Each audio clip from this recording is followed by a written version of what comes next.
I think we're live. We're live. Are we live? We're live. Oh, yeah. Hello, everyone. Everyone, is anyone there? See if I can work it out. All two of them. I see no one watching at the moment. So that's one person's watching. Oh, my goodness. We have a viewer. Hello. Welcome, whoever you are. Say hello to me in the chat and we'll say hello back and you'll be the first person. Thank you, everyone who has joined us so far. This is Two Beards and a Baby Face. You can see the professor fettling around with the camera and waving. You can see Quinn, the baby face, at the bottom. We have 0 now. They've left. I've already lost them. I've already lost them. That didn't work very well then. Talking. Oh, man. That's really deflated me. It's them. Oh, fuck them then. Anyway, yeah, so if anyone ever bothers to join us, we'll introduce ourselves. But we've got Prof, and we've got Quinn, and we've got myself, Beard, and we're just going to talk about the hobby and about each other's interests and inspirations and what we're up to. And just, it's more an excuse for us to have a natter and, you know, stream it just in case anyone joins, which someone did and left. That is so funny. Zero's like, I clicked by accident. Oh my God, it's that beard, and there's another beard. There's 2 beards. It's too many beards. Yeah, there we are. So, yeah, we should just chat amongst ourselves until a few people will join. I think that's it's a bit. Well, I think we're going to do that anyway. Yeah.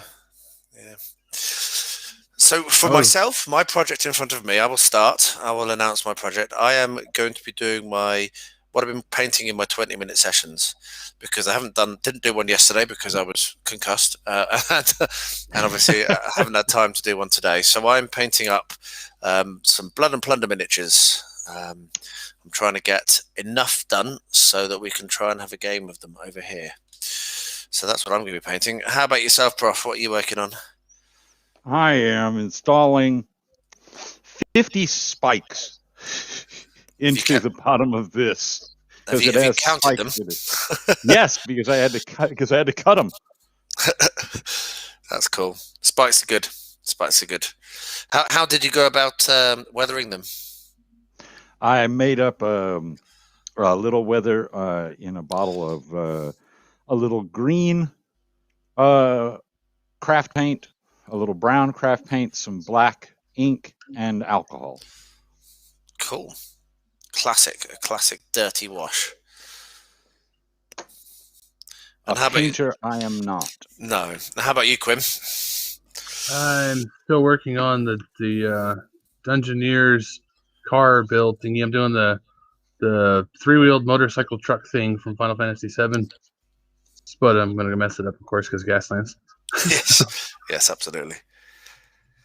Trying to paint the figures now. Somebody on Thingiverse put out a packet of all of the figures. They look really good, so try to paint those up. I'm painting them off camera, off recording, because I don't like painting for one thing, but also recording it is just, I don't know how people do that.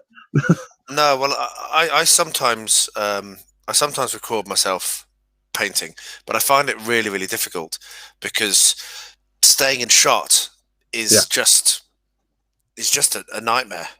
Well, the other thing too is I'm blind as bad. I mean, I've got a magnifier here. I've got the headgear magnifier, and I'm always like doing this. So I mean, I can't film when it's 2 inches from my face.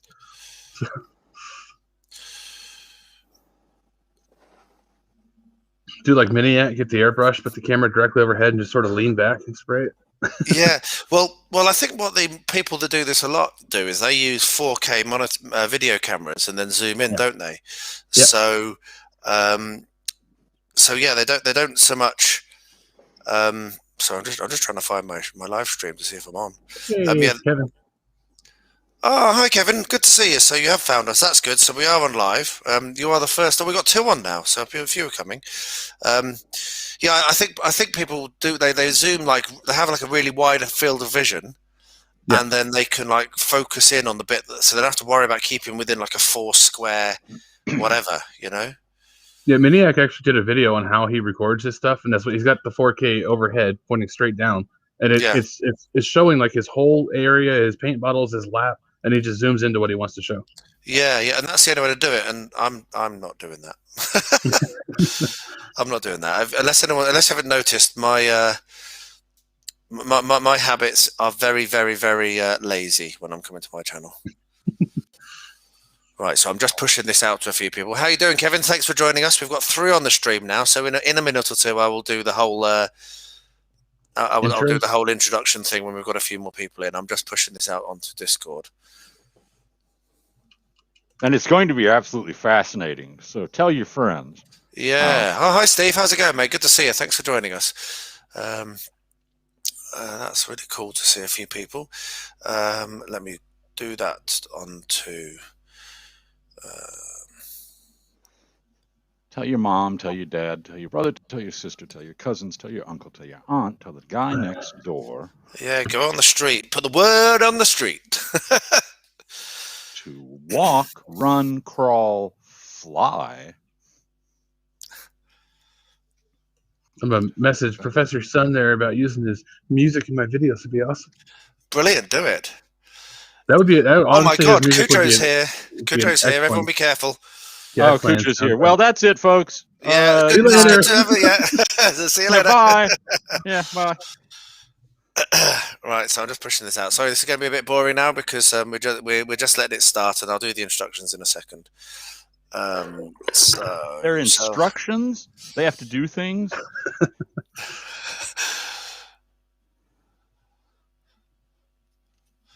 Just pushing out onto a few Discord servers. I saw you started Lord of the Rings Battle Games of Middle-earth Reddit. Yeah. I was looking for places to talk about it, and I couldn't find any, so I made my own. And last checking, I've got 5 people on the channel, which is 4 more than I expected, because one of them's me. So yeah, we'll see. I mean, I did Reddit years ago for a blockchain company, and then stopped because I stopped working for them, and I haven't really been back. I know you don't like it, do you, Quinn? But Reddit, no, people on there are toxic as hell. I don't know. Like I can be a real asshole, but I mean, some of those people are they're beyond me. Yeah. Well, it's my server, so I can kick people off that are nasty. That's true. So yeah, we'll keep it nice. It's gonna be a nice place for nice people. Have you ever played Journeys of Middle Earth? I've got it, but I've not played it. How about that? It's on the shelf. I haven't got it. Is. I like that a lot. It's the same story all the way through every time, but how you get there is wildly different.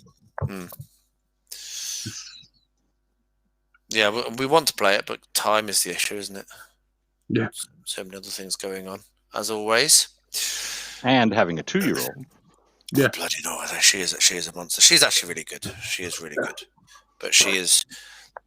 Discipline is becoming an active thing now rather than a passive thing. Put it that way. The naughty step is proving to be our go-to, and it works very well because she bloody hates it. Though when she's not naughty, she goes and sits on it. Okay, and she sits on it and grins. And then when you send her to it, she hates it. It's really, really funny. Right, so let's. We've got a few people. I think everyone on who is watching now will know who everyone is, and I'll keep an eye on the who's watching thing, and reintroduce if it jumps up dramatically. But thank you to all 5 of you who are watching now. We have 2 beards and a baby face. We have the Professor, and we have Quinn, and we have myself. This is just going to be. I mean, the reason we're doing this is because we wanted to talk, and we thought that it would be nice to. Have other people involved and stick in there or in via the comments. So don't be shy. Chuck comments in. I'll be watching and reading them out. We have a short list of subjects to talk about. We are that prepared.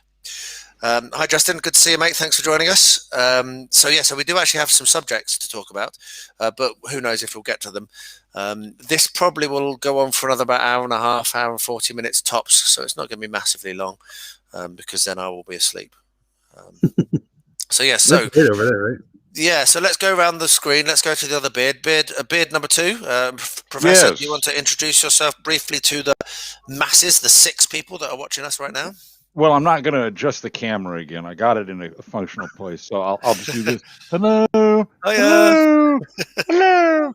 Today we're going to be cooking a lovely bouillabaisse. Yes, hi. I'm Professor Charles Porterfield, and I'm here with two of my friends who I've been lucky enough to make friends, and in fact went over to the Dungeoneers Discord because of Beard, and a lovely group of people, and so here I am, and hello there. That's it. Fantastic. And what are you working on this evening? I'm working on the biggest dungeon tile I've made yet. I'm not sure they can be called tiles anymore. I was talking with the wife about that the other day. I'm like, are they tiles anymore, or are they just a series of rooms, a small series of dioramas that I'm making for no particular reason other than I'm insane? And so I don't know if you can see this, but I'm putting in spikes on these today, because this is a spike. This is a trap, basically, a very elaborate trap with a huge a pit full of spikes. And so will it have something over the top of it then? Is there going to be a floor over the top of the spikes? So these, I don't know. Let me see. Oh, okay, yeah, you can see that. These slots. Yep. They have little planks that come out of them. Okay, I see. Yeah, that's showing up. Yep. And they come out in a kind of a puzzle box kind of series. So when they first come in, there's one out this way, but not the other ways, and then they have to manipulate a series of things to get the right sequence. And if they don't, then it slides out from under them and down into the pit. Down they go. That sounds awesome. Have you got a gaming group that you're going to play that with? After COVID, yes. This has actually been my COVID project. We were playing online quite a bit, and that fell off. My wife got sick, not with COVID, but she got very ill, and so we stopped playing for a while, and hopefully we're going to be going back to it next Sunday. Fingers firmly crossed that you can. That's cool. Campaign very nice to see you, mate. In my opinion, if it's a room one can grab from a shelf and plonk it down, I call it a tile. So there we are. It is officially allowed to be called a tile. It's a tile. It's a tile. We're sorted on that. So yeah, cool. I must admit that I have been following this project with quite a lot of awe. It looks amazing. It's a style of, and we're going to get into this later, but it's a style of hobbying and of crafting that I've never really come across. I have a little bit in the model railway scene. Obviously, there's a lot of carb stock and what have you that's used there. Yeah, but for backdrop. Exactly, yeah, or flat buildings, low relief buildings. But to do a full dungeon tile system like that is just, yeah, I'd never heard of it. So I've been really enjoying watching it develop. It's fantastic. So yeah, cool. I'm looking forward to seeing it finished and hopefully hearing about some of the battle reports that go on. That you can hopefully you can give us some reports of what's happened. That'd be really cool. What happens when you game on it? So yeah, so that's a professor. Thank you for joining me and the other and now Babyface. Do you want to introduce yourself to anyone on there who doesn't know who you are? Quinn. Most people know that already. I don't think there's anyone here who doesn't know me. I'm always talking in Discord. Yeah. Tabletop Dungeoneers, Quinians Budget Crafts, one of my go-to watches. Some really good videos you're putting out, and also a 3D printer designer extraordinaire. I'm enjoying the fact that you're doing things for me now. I've got my printer. Yeah. So what are you working on? I'm still working on the car for the Dungeoneers Gaslands thing. I didn't want to buy a model kit because it's like $35-$40 here, and I'm literally never going to use it. So I sort of kind of halfway modeled one in 3D, at least like the base shape, and then I put all the parts on with like greeble bits and whatnot. Now I'm painting the little minis that go into it. Cool. Yeah, it's been a good fun project there, hasn't it? It's sounds like for you the same as me. It's really pushed me into a different thing that I've not done before. That 75mm larger scale is not something I'd done prior to this challenge, and it's really been really good fun for me. I've really enjoyed it. I did a bunch of the models in that scale when I was a kid growing up, so like I'm not like it's completely alien to me, but it's just not something I really care to do. Most of those models, unless you're willing to spend big money on them, are pretty jank. Like they don't go together very well. So yeah, I must admit I dropped a fair amount of coin on mine. Yeah, I'm sure you're shocked to hear that, aren't you? That I spent lots and lots of money on hobbying. You and Cujo, man. Man, I tell you, Shut I up think and take the money. that truck that I basically just completely destroyed, didn't even really follow the instructions, was about $60, I think. And when I was trying to stream Final Fantasy VII last year for the charity thing, when I saw that scene, the cutscene with the truck, I was like, man, I should make that. So Yeah. it's kind of been on my mind this whole time. So when I don't know who it was came up with the challenge, I was like, that's what I'm doing. Yeah, it's really been really good fun. Well, thank you very much for joining me. I think this is our first actual, we can call it collaboration. You're a YouTuber. I pretend to be a YouTuber sometimes. So yeah, collaboration number one. We have more in the pipeline, but let's keep it secret, keep it safe. Watch out for that on mine and Quinn's channels for what that collaboration is going to be. It's going to be epic. Yes, indeed. And so myself, if you don't know who I am, how are you watching this? You're on my channel. Yeah, that is strange. That would be very strange. I'm Beard Clipper. The name came because of a joke, because I never expected the channel to actually have anyone watching it. And now I'm stuck. I did come up with a better name for my channel, actually. I told you, Quinn, I think. I think so, yeah. And now I wish that I'd thought of it and called myself this.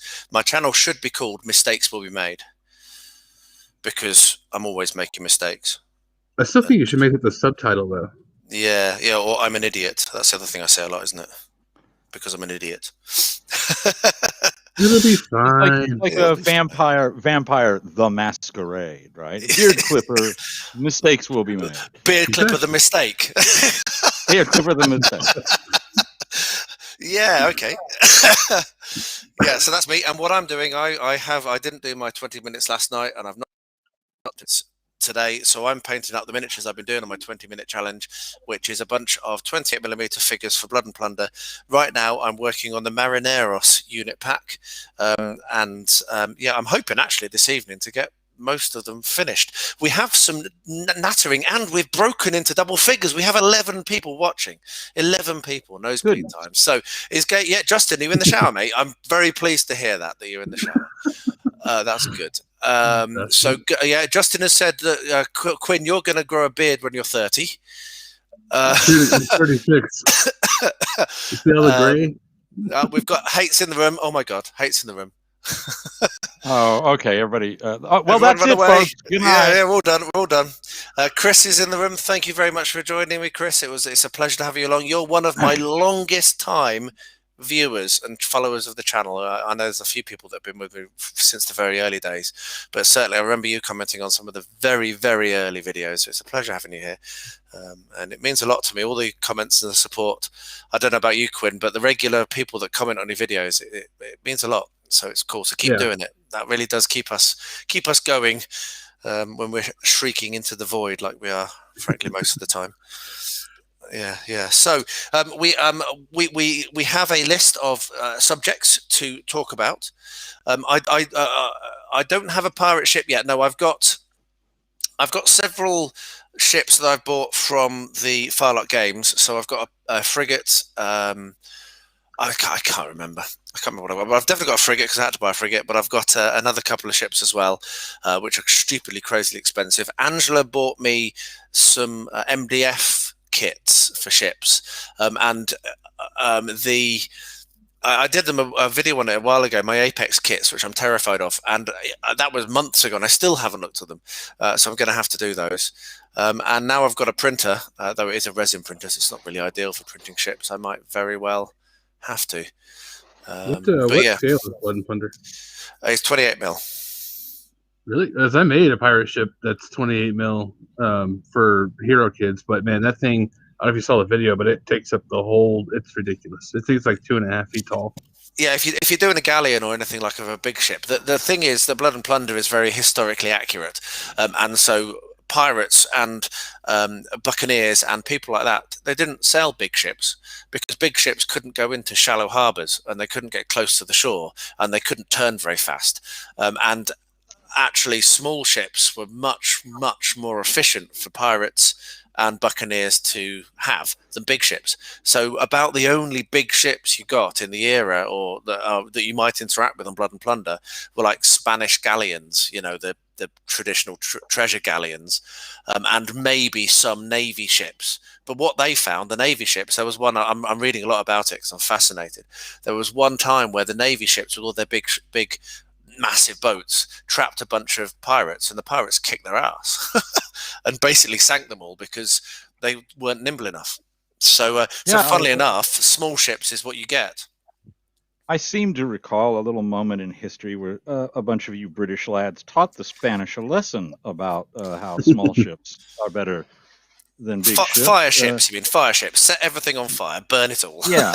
Was it something? I don't remember how that went. Something about like that, some guy named after a male duck, and Tell you what, can I say, as an English person, and as someone who's interested in history, that is burned so deeply into my psyche. I am still proud. I'm still proud of that man. Isn't it funny, nationalism, how it can like bite you even though you don't think you are? Well, I think it was I can't remember who it was. Might have been Ambrose Bierce. I don't remember who said nationalism is taking pride in a bunch of things that you didn't do. Fucking A, isn't it just? Isn't that right? Isn't that right? And I had nothing to do with the Armada. Nothing. I'm not that old. Wasn't there at all. Wasn't there? Wasn't me. How much does a pirate charge? How much does a pirate charge for an ear piercing? A buccaneer. Oh, I like that both of you describe yourselves as old. Well, you're merely matured. You're not old. I'm Vintage. I need to read this out from Justin. I'm actually going to put this on the screen. Let's put this on the screen. So, Justin, your comments are absolutely superb, by the way. I love your complete random comments. They do confuse me, but yeah. How much does a pirate charge for an ear piercing? A buccaneer. I just want everyone here. You need to appreciate that joke. So Justin, in Topanga, you can get apple pies for about $1. You can get meat pies for $2. In Jamaica, a meat pie costs $2.50, and they have a lovely little like squash pie. They cost $3. In Trinidad, you can get a meat pie for as little as 75 cents. And so now you know the pie rates of the Caribbean. Yay! Who knew this was going to be Dad Joke Hour? Quinn, have you got one to add? He's gone. He's left. We've killed He's Quinn. left. He's like, I'm out. Done. I'm out. Done. Screw it. Do it. I'm gone. Apologies if I start choking. I'm just going to die quietly on my own. Yeah. So Quinn gave up. Oh, he's got his pirate ship. He's gone to get his ship. Oh, he's showing us. Good Lord! Look at that. That is, Quinn, that's huge. I'm sure that's what they all say. Yeah, well, I mean, of course, it wasn't designed to be historically accurate because it's a kid's game. But I mean, it's. I kind of went off what they had the sail or the mast set up as. Yeah. And just sort of did that. So yeah, in the end, this thing without the sails are like friggin' 2 feet tall. But yeah, so it's awesome. Not a small ship. No, but it's magnificent. That's beautiful, mate. What's it made out of? Foam. Yep. Wow. Yeah, that's lovely. That is. Yeah, it's all dollar store foam, and it's all hooked together with magnets, so you can get into the lower deck with all the stuff in there. Cheers for dropping in, Campaign Terrain. Good to have you in, even if briefly. Thanks a lot, mate.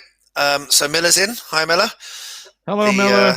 Our favourite GM. Looking forward to next Sunday already. And I hope that we managed to completely and utterly destroy your plans again, like we did quite so substantially last weekend. Yeah, I can almost hear you sighing. All that. What do you all play together?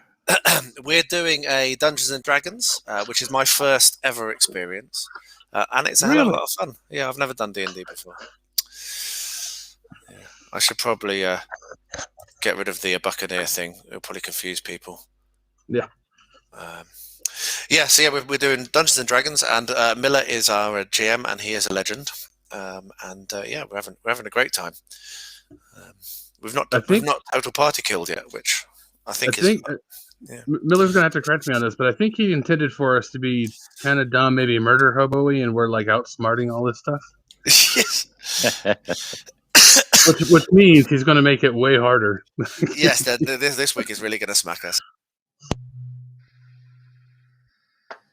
Excuse me, bloody cough. Anyway, so should we go to our subjects? We prepared for this. We did our homework. I just want people to know this, that we did homework. We planned stuff to talk about in case we ran out of gobbiness, which won't happen. So the first one on the list, I'm not going to go to. I'm actually going to the last one because it's what I'm most interested in talking about. All right. And it's what got us what triggered the decision to actually do this live stream. Hi, Andre. Thank you for joining, mate. It's good to see you. So yeah, and it's the last question on our list. How has your life influenced your crafting, or how does it inform? And mainly, it was your knowledge, Professor, that we were chatting about. Your knowledge of history and of different, really interesting things, frankly, that fascinated me. So yeah, I kind of tricked you onto this so that you could give us a free lecture, so we don't have to pay the exorbitant fees for your. I see. That is okay. You win. That's of everybody who's ever like, I want to hear you. That's the most clever. Okay, fair enough. But in all seriousness, it's interesting to me because we all have different backgrounds. I'm a software developer by trade. Previously, sound engineer, into music a lot, live music and playing a bit. And I would have said that my profession doesn't influence my crafting at all. It might have given me a little bit more discipline and a little bit more organization and mental discipline in terms of keeping multiple projects on track, because I do have a lot going on. But in terms of actually informing what I do, my profession is nothing to do with, English buccaneers and freebooters and what have you. Or however, your profession, Professor, is a little bit more into dungeons, I'd have said, or that kind of what you're doing. I don't know. Am I talking out my ass? I might be. No. It's just an interesting way of putting it. Well, I'm a folklorist. But I've been a lot of other things. I was a DJ a long time ago, back when we actually, played records and talked into a mic instead of mixed a bunch of I remember that. To me, I have a great respect for the modern DJ experience, but to me they're not disc jockeys. To me they're sound mixers, or they're producers. They're producers, or they're sound creators in their own right. Yeah. But we had to figure out tracks and things, and I can still do a lot of fun things with my voice because of that. Come back to that. And I was a Montessori school teacher before I taught grown people. I used to teach very small people. And by the way, to get completely off topic as fast as possible. Yeah. We were talking about Rosie earlier, and you know why 2 is the discipline age. It's because they're testing the new envelope. Yeah, always. It's called the power of no. To realize, because they realize for the first time that they're an individual, right? Like, oh, wait, I'm a person and you're a person, right? And there's a power interplay, and that's the reason probably that she sits on it and grins at you on her own. But when you make her do it, she hates it. Yeah, well, I can tell you what, we put the stool away. The naughty step is actually a little folding stool. So, and it's only by accident ever that she's able to, because we've not put it away from the last time she was forced to sit on it. So yeah, we just take it off her. But yeah, I was a fry cook. I was a lot of things. People ask me what's the best job, that you've ever done or made you the most happy, and it was being a dad. Yeah, that was the best job. Pay was terrible, but hours are shocking, aren't they? But as a folklorist, I think, I don't know. I mean, how does it inform my hobby? It informs my hobby, not like this part, the making of tiles. It doesn't inform that at all. Trust me, they never talked about that. But well, that's just half a that's shocking. in terms of like role play, being a game master and making role playing games and doing role playing games, it informs that quite a bit. I suppose you know the power of tale and the power of, and you've got a lot of knowledge to kind of put a basis underneath what your stories are that you're telling. Yeah, as well as, like Haight and I had this big conversation about Malayan vampires, as Haight calls them, the peg. Oh yes, of course. Yes, I saw that. Yeah. And so it informs it that way. There's a lot of myth that I know and a lot of history that I know that informs that experience. So as an example about, since the theme of the night is pirates, pirates actually were the first individuals to form what we would now think of as corporations. A lot of people thought it was guilds, like the guild structure, or early business enterprises, and that's not true. The first corporations with contracts set out saying this is how the corporation will work. Everybody gets this much. There's this, like literally dividends. Absolutely, yeah, absolutely, and also sick pay. Sick pay, partial ownership. Mm-hmm. Like a lot of the thing is, everybody says, "Oh, so and so pirate captain had this ship." Blackbeard Teach had this ship. Well, the thing is, Teach didn't actually own that ship. The ship was owned by him and certain members of the crew who owned percentages. Yes, just again, like a corporation. And it was democratic, so he could be. And it happened that if the captain wasn't given the loot quick enough, then he was deposed, and a new captain came along, and that happened more than once. I just want to read out a Chris joke. Apologies. Why are pirates called pirates? Because they are. Please keep the jokes coming. Please keep the jokes coming. They are brilliant. Yeah. So, and the other interesting thing about that is that when we talk about captains being deposed, often they weren't deposed. It wasn't mutiny. It wasn't an aggression. It wasn't lads running around with flintlocks and sabers. It was literally they voted him out. Yeah, they voted him out, and he became a crew member. And someone else took his. Absolutely, yeah.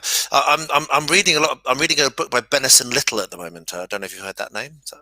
He's actually the historical consultant for Blood and Plunder, because those guys are historians, and they hold historical accuracy very close to their heart, which is one of the things that really attracted me to the game. That and the fact that it's fun to play. But they have a full-time historian on board who checks and informs, and he is so involved that in their most recent Kickstarter, he was actually on live streams. He was part of the team. He's really part of the team. He's not just like a nod. And so I'm reading some of his books at the moment, and it's fascinating. So much you don't know about. So much popular culture's got wrong about pirates. Oh no, Miller gave us a dad joke. What's a pirate's favorite letter? That one I know the answer to. It's R. Ah, no, it's not. What's a pirate's favorite letter? You might think it'd be R, but their true love be the C. Thank you, Miller. Got it. Very, very good. Well done. Well done. So that's cool. I want to stick with this for a little bit, but we've left Quinn off the hook for a bit there. He's getting much. Yeah, tell us how your life informs. Tell us how your job informs your hobby. If it does at all, obviously.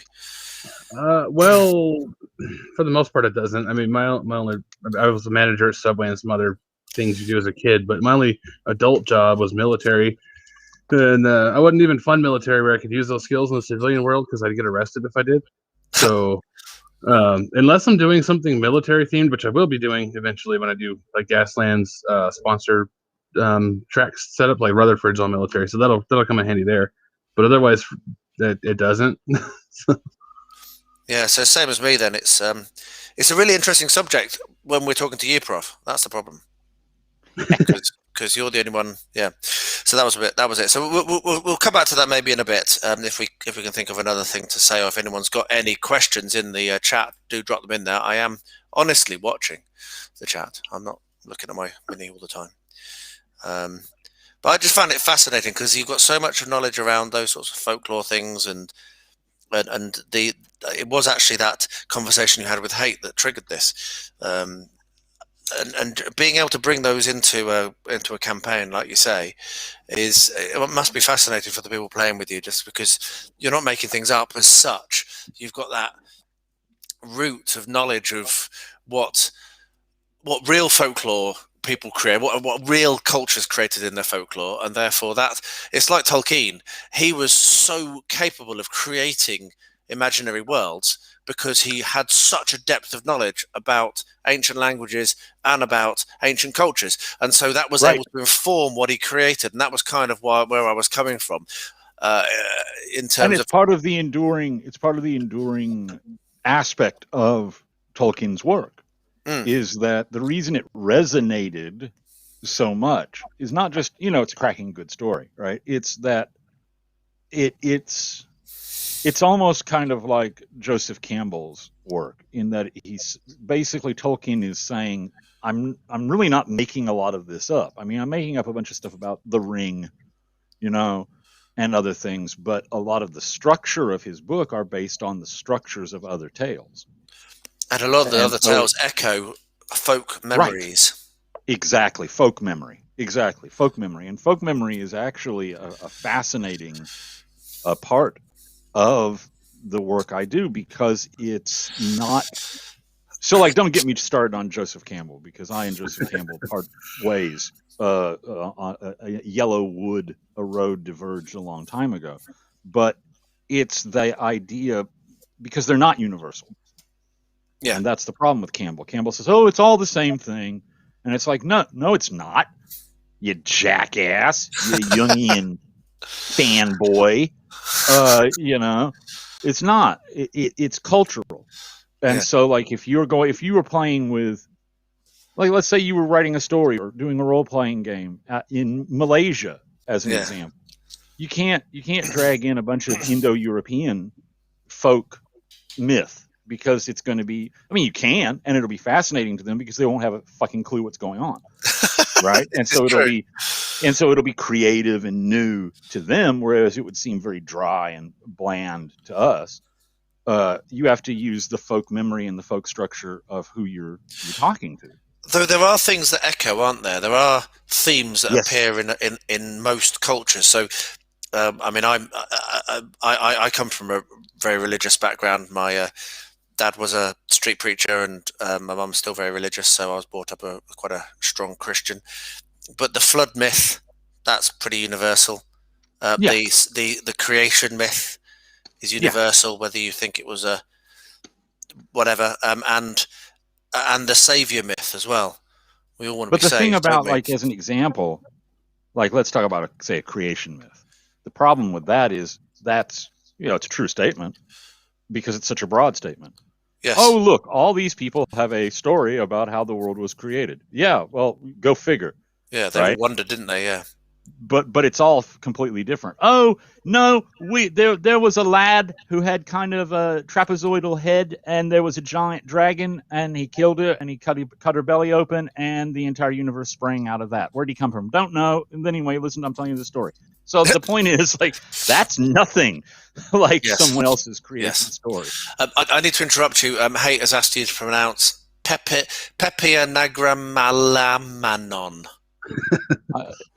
The actual pronunciation. I couldn't tell him the actual pronunciation.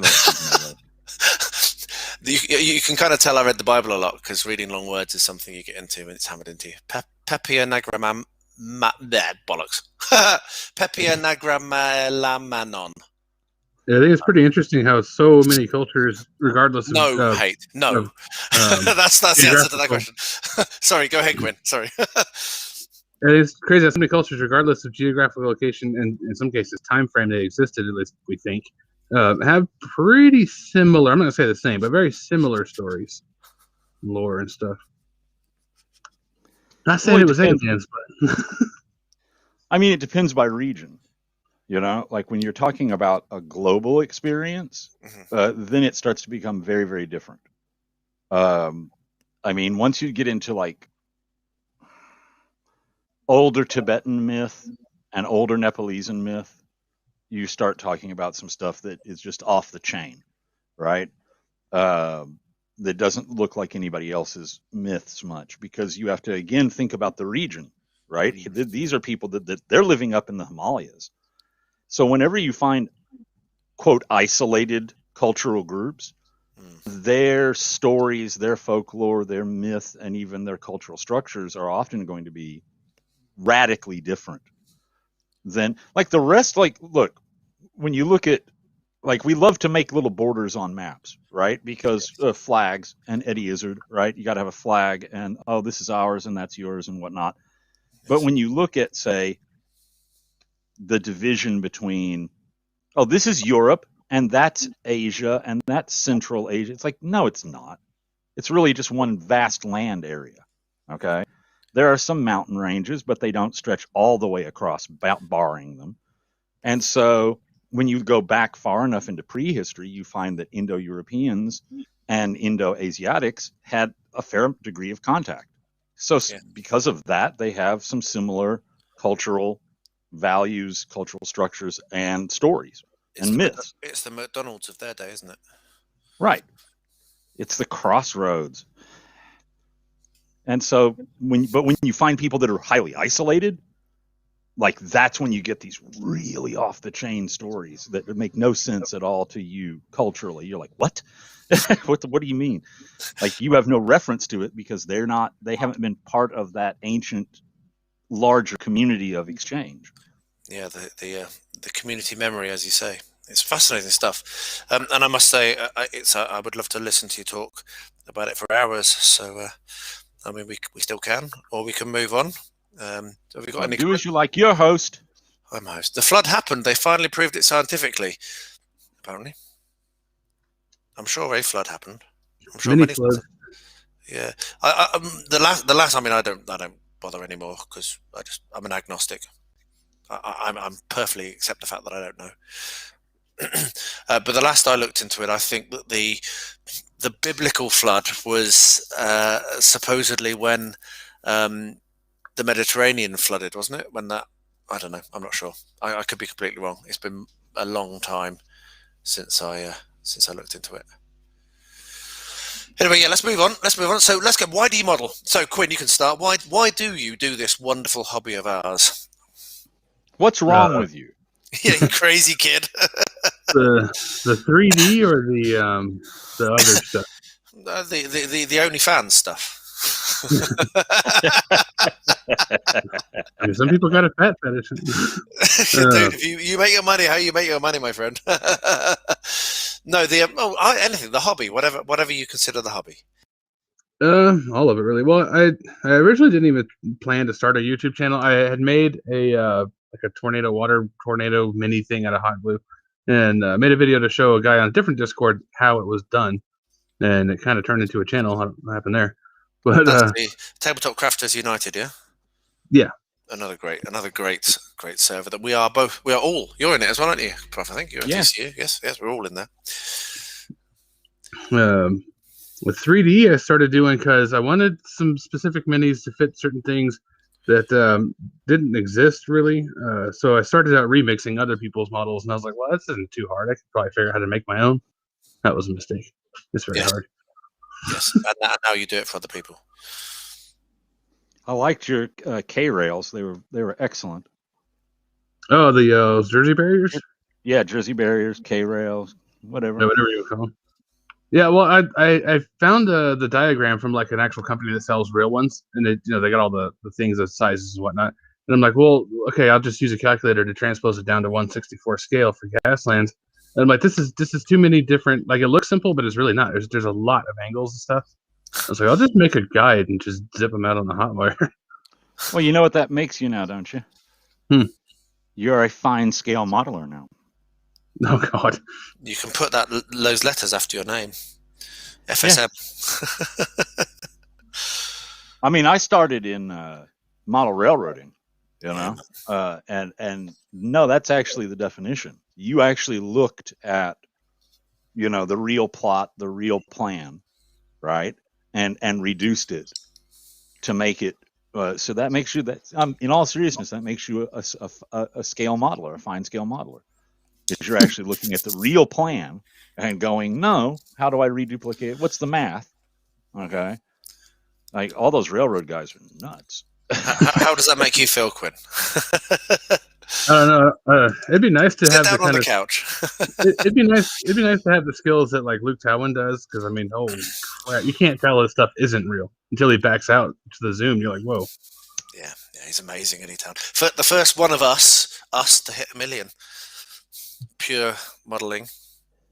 Well, you know, the thing about Luke, because I've been watching him for years. Yeah, same here. Yeah. Is I remember when Luke was a guy who didn't know what he was doing. Yeah, when he was just doing model railway. Yeah, when he was just before. a ginger skinny kid. Yeah, the ginger skinny kid, when he just literally was like, I think I would like to get into railroading. Like, he didn't even have anything. Like, he had bits of track behind him. He had nothing. Yeah. And I remember one of those first videos, I don't know if it's still up, where it was literally just him, like, in front of, like, a really shitty camera, you know, like, saying, oh, I think this will be interesting, and, you know, I'm kind of making this this channel because, you know, I want to reach out to other people and maybe learn some stuff. And anyway, come along for the journey. And now he's a god, right? Yeah. So, I mean, but to me, that's what I love about the hobby, is that it's about what you want to put into it, to the level of your enjoyment and the level of your satisfaction. You ever see the Tremors movies? Mm-hmm. I promise it's not off topic. You know Bert, the guy with all the guns? Yeah, I know Bert Gummer. Yeah. He is actually a model railroader in real life, and he has a YouTube channel doing it, and he's freaking good. Yes, he is. Michael Gross. He is not only a model railroader, but Michael Gross is so into railroading that he bought a defunct short line and put it back in operational order, and you can go, you know, like on vacation and whatnot, and ride it. Like, nice. they have daily rides, and they take you out in like the high desert and whatnot, and you can eat on the train. You know, it's not just like a tool around. It's a, you know, like sometimes they have like wine tasting and bullshit like that for the people that aren't really that into model railroading, or railroads, I should say. Michael Gross is huge. You know who else is a huge model railroader? Rod Stewart. Rod Stewart, yeah, man. Yeah, Rod Stewart. Rod Stewart. Huge. Rod Stewart's layout is huge and completely modular and mobile, and used to go into a specially designed trailer, like, you know, full trailer. Like, there's places to sit and air conditioning and heating and, you know, a nice trailer that went on tour with his ass. If you got the money, you'd do it. I'd do it. Well, think about it. Everybody thinks, you know, like rock and roll star, everybody thinks, oh, right, you know, they're going to be off doing coke off of hookers' asses and, you know, getting drunk and hanging out with them. No, Rod Stewart's in doing model railroading. Oh, that's the same thing about military guys. I assume we'd be doing the same thing. And some of them are, but, you know, a lot of them are playing D&D. So. Mm-hmm.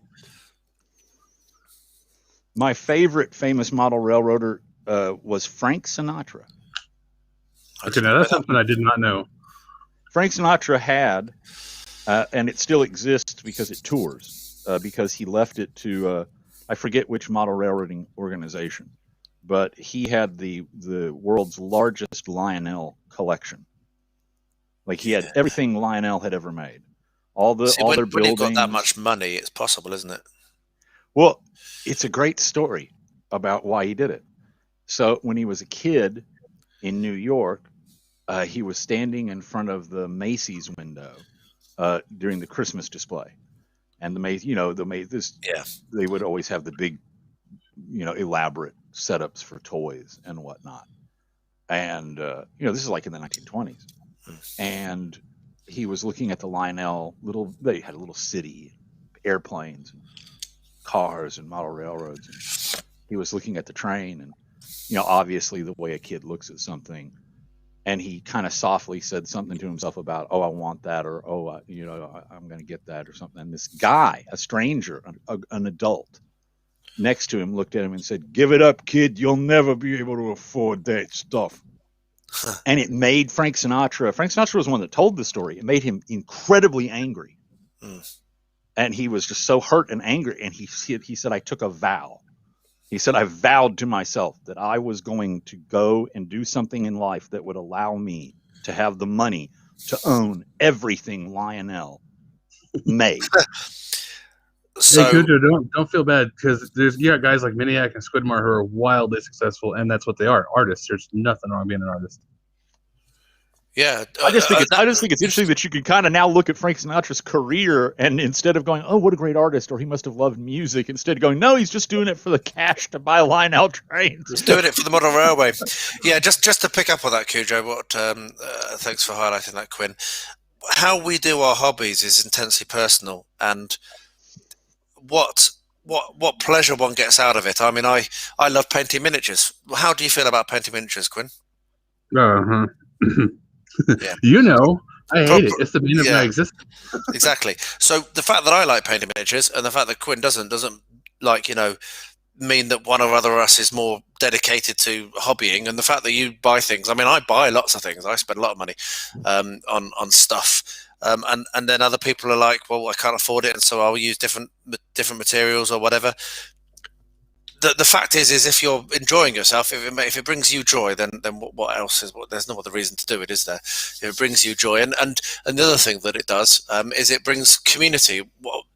One of the themes of these live streams, I've done a few now, is since Corona came along and destroyed everyone's lives, the community it's built. I mean, look, I'm sat here in southern Bulgaria, about 30 kilometers north of the Greek border, and I'm talking to two American guys who I would never have met were it not for Corona. I reckon that the community that's been built up on the Tabletop Dungeoneers, which is what's brought us all together, and there's a few people watching who probably aren't on the Discord, but most of us is, and that speaks volumes. That's what this is about. It's about the friendship and the fun and the sharing, and the fact that everyone has a slightly different angle, so you can appreciate what they're doing, which is slightly different to yours, what you're doing. So like the Professor, your paper craft just blows my mind, because I don't do it, I've not done it, and it's taught me so much, and it's made me look at things so differently. And Quinn, your 3D modeling is something I'd never considered, but it's something that I can really learn from and appreciate, even though I don't do it. So yeah, don't feel shitty, dude. That certainly isn't the point, and that certainly isn't what you should take away from this. It's the fact that everyone does things differently. And yet there's still enough that keeps us together, that there's a community that's grown up, and that you can't knock that. I'll say, and I've said this in the Discord before, the thing, and I've said it to Beard before. Beard and I have had an entire discussion about this. One of the things I always say to my students and others is, perfect is the enemy of the good. Right? Like if you say, "Oh, I'm only going to eat a perfect meal," well, you'll starve to death. I'll only be with a perfect person, my perfect other. Oh, well, you'll die alone. I'll only live in a perfect house. We'll have fun sitting in the rain. Okay? And I mean, that's the thing. It's about what's good. And who estimates what's good? You do. Not a bunch of other people. It's what's good for you, right? Like we see this with food all the time, right? It's like, oh, some people go, "Oh, I could never eat McDonald's. It's crap." Well, yeah, it is crap. But if it satisfies you, right? If you're like, "No, I love a hamburger from McDonald's," then go eat a hamburger from McDonald's, right? Life's too damn short to not enjoy yourself to some extent. And I think that's really one of the takeaways of our craft, is we're supposed to be doing this to our level of satisfaction, because that's what spurns you on to do better, because you say, "I didn't quite like that," right?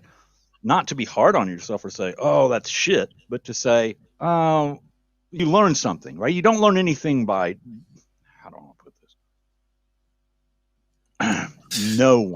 I know of no one who's a toast expert. All right? Everybody learns to make toast pretty young, sometimes about, just a little bit older than Rosie. You learn how to make toast. And you go, "Right, that's toast. All right, that's toast. Put a little butter on it, put some jam, marmalade on it, whatever, it's toast." And you stop.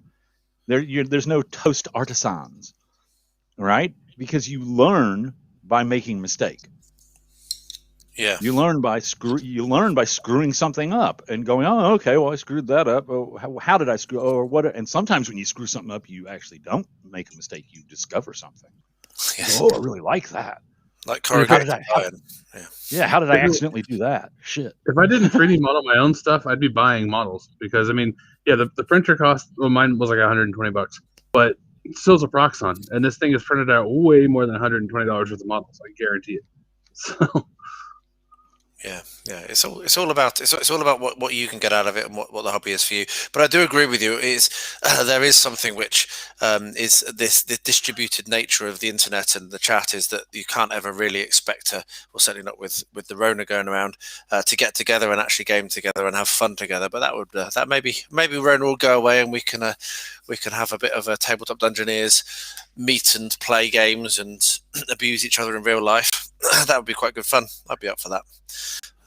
Don't know when it will happen. Well, I have to tell you, I've listened to a lot of Grodnards, as we were talking about the other day, who hate the online virtual, like what we're doing right now, but gaming. Yeah.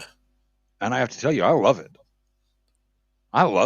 I mean, it's given me so many more tools. And everybody else like, oh, it sucks. I want to be in the table with you all. I want to be, and I'm like, listen, I'm a lot older than you guys. I've had my time drinking Mountain Dew, eating Cheetos, and being around a bunch of unbathed fellows.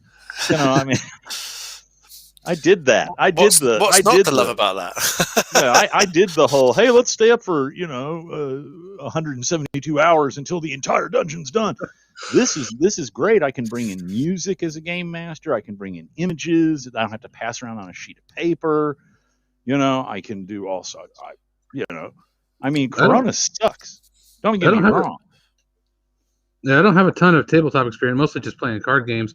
But like my first real D&D game has been with Miller, and I'm loving it online. I don't have a comparison, but I was just about to say, without online, it wouldn't be happening because where I live, there's no one.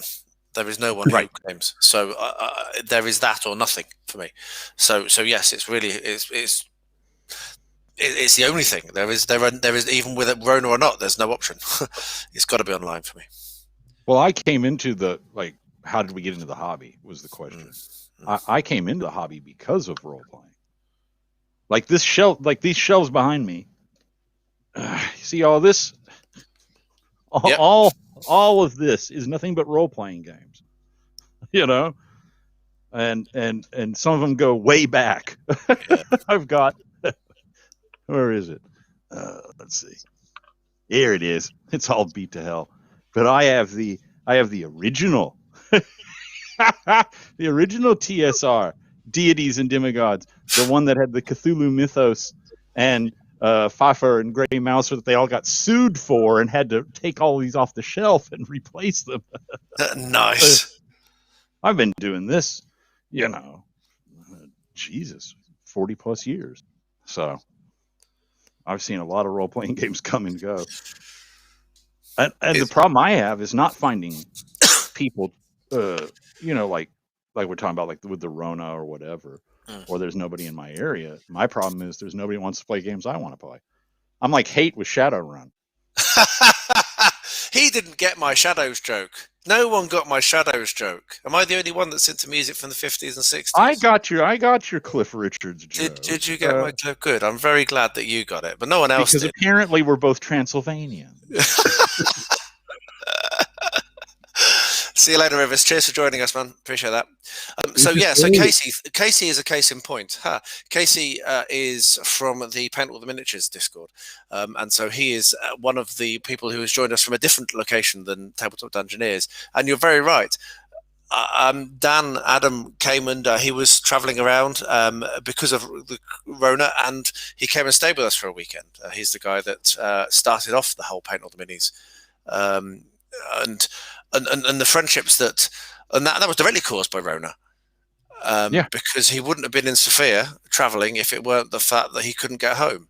And so because of that, I've now joined their Discord, and now Casey, one of the real guys who drives me forwards and gives me a lot of encouragement, and so there is that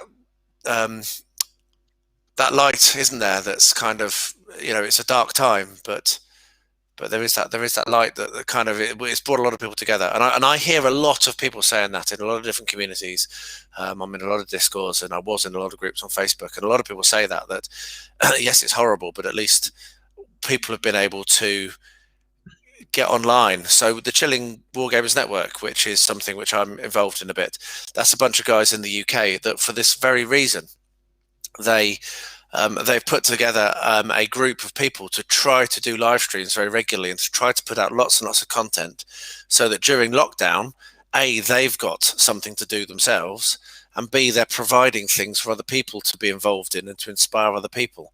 So it's almost like direct community support that's going on there. The whole purpose of it is to help people mentally get through the dark times, the tough times, which is becoming more and more commonly spoken about, which is a good thing, and more acknowledged that this isn't just a medical emergency. It's turning into a psychological and a mental health emergency, and so having these sorts of things where we can sit and chat and where people can jump on the chat and get involved with us, it's good for you. It's really good for you when you can sometimes feel so isolated, and sometimes you get Cujo and hate calling you a vampire. So yeah.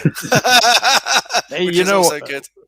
What I find fascinating about that is we talk about that right now as being very much a thing about internet connectivity, right? Doing what we're doing here, and isn't the internet wonderful? And without it, where would we be? And like it's unique or something like that. But from a historical perspective, this has all happened before. Like plagues led to the rise of literacy. The fashion of writing letters came from plague events. The growth of the novel came out of plagues. The Renaissance. I mean, in other words, the internet is the current tool we have, and it's going to make the internet something that we haven't even imagined yet. But it's happened before, right? People were isolated. People were, kept where they are because of plagues, and it led to people wanting to reach out and have contact with people, and it invented entire new ways of, and the things that we don't even think about, like who the hell thinks about writing a letter, right? Like that's not that, that you don't think, oh, isn't that amazing that you can write a letter? Isn't that innovative that you can write a letter? But people didn't really used to write letters. And then, up until pretty much the advent of the telephone, it was the major way that people communicated. But that came from one of the plague periods. I had pen pals as a child. Yeah. I used to do play by mail. Yeah. Where you role play with a bunch of lads by mail. Yeah, once a month. Yeah. And right, let's pick another subject. So, what have you not yet tried to do that you'd love to have a chance to? Who's going to jump in and answer that? And I open that to the floor. So if anyone's in the comments and wants to answer that question, what have you not yet tried to do that you'd love to have a chance to? And we are keeping this PG, just to say. So. And I assume we're keeping it in the realm of hobbying. Yeah, in the realm of hobbying. Yes, in the realm of hobbying.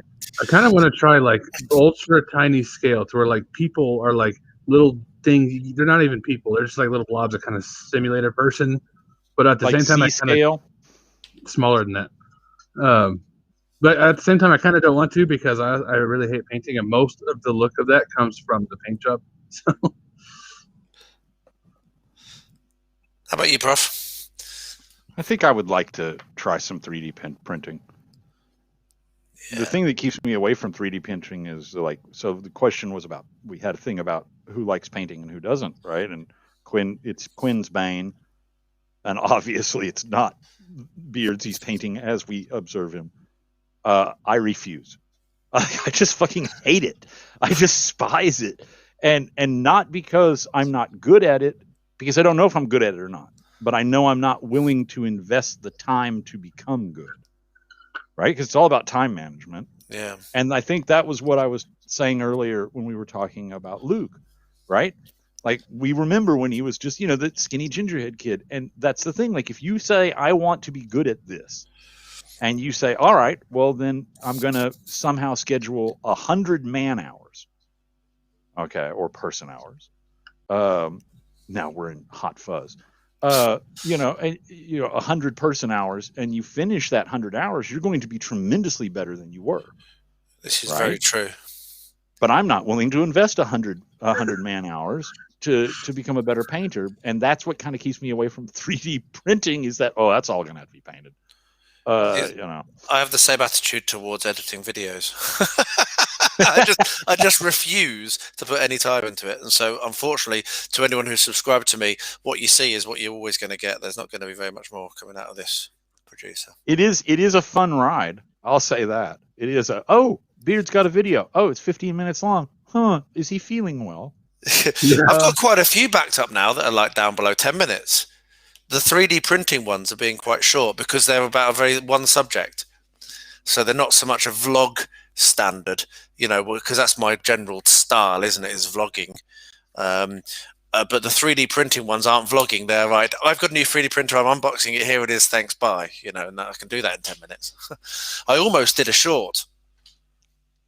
You swore you weren't going to. It was accidental, and I managed to find something else to say, and I've made it about 5 minutes long now, so don't worry. Well, thank you for telling me, because I swear to God, if I said, Beard's got a new video 4.5 minutes long, I would immediately be sending messages going, are you all right? Is Rosie okay? Is Angela all right? Is the house still standing? What the fuck happened? Does somebody have corona? The video is about a mistake I made, and I've for my 3D printing, and Quinn knows about it because I went to him in a panic. But it's my first mistake. So it actually is up on my channel and has not yet been published. It'll be coming out very soon, but it is very short. But yeah, I know what you're saying. I mean, what I'm doing at the moment, as you might know, is 20 minutes a night painting at least. And the reason for that is because I love painting miniatures, but I also really love terrain, and terrain expands to fill the available space. You can spend all of your time making terrain, as everyone here knows. You have to have, or certainly for myself, I have to have some structure which is going to make me stand up and walk away. And so it wasn't 20 minutes of painting a day because I didn't want to paint. It was 20 minutes a day because it was a structure that forced me to do something that I wanted to do anyway. Isn't that odd? No, I think that makes perfect sense to me, because when I would model railroad, like I had a room, right? The train room, right? With the layout in it. And, if I walked through that door, that was it, right? Like, where's Pop? Oh, he's gone. It was never, I'll just pop into the train room for 20 minutes, or I'll just pop into the train room for an hour. It's like 12 hours later, staggering out, dehydrated, bleary-eyed, going, the track is level now. I understand how that it does. It fills the space. It does. So it is good. Yeah. But the other thing is 20 minutes a day is absolutely sufficient to do a lot of painting, and absolutely sufficient and to improve yourself quite a lot. And gets you a lot of improvement over a period of time. Yes, yeah, it's totally enough. And this is the biggest thing for me, because previous to this experiment, and thanks to Ben Bowles for inspiring the idea, I would have thought that I needed to sit down like this for an evening to paint. And there's no point in doing it unless I'm sat down for an evening to paint. It's not true.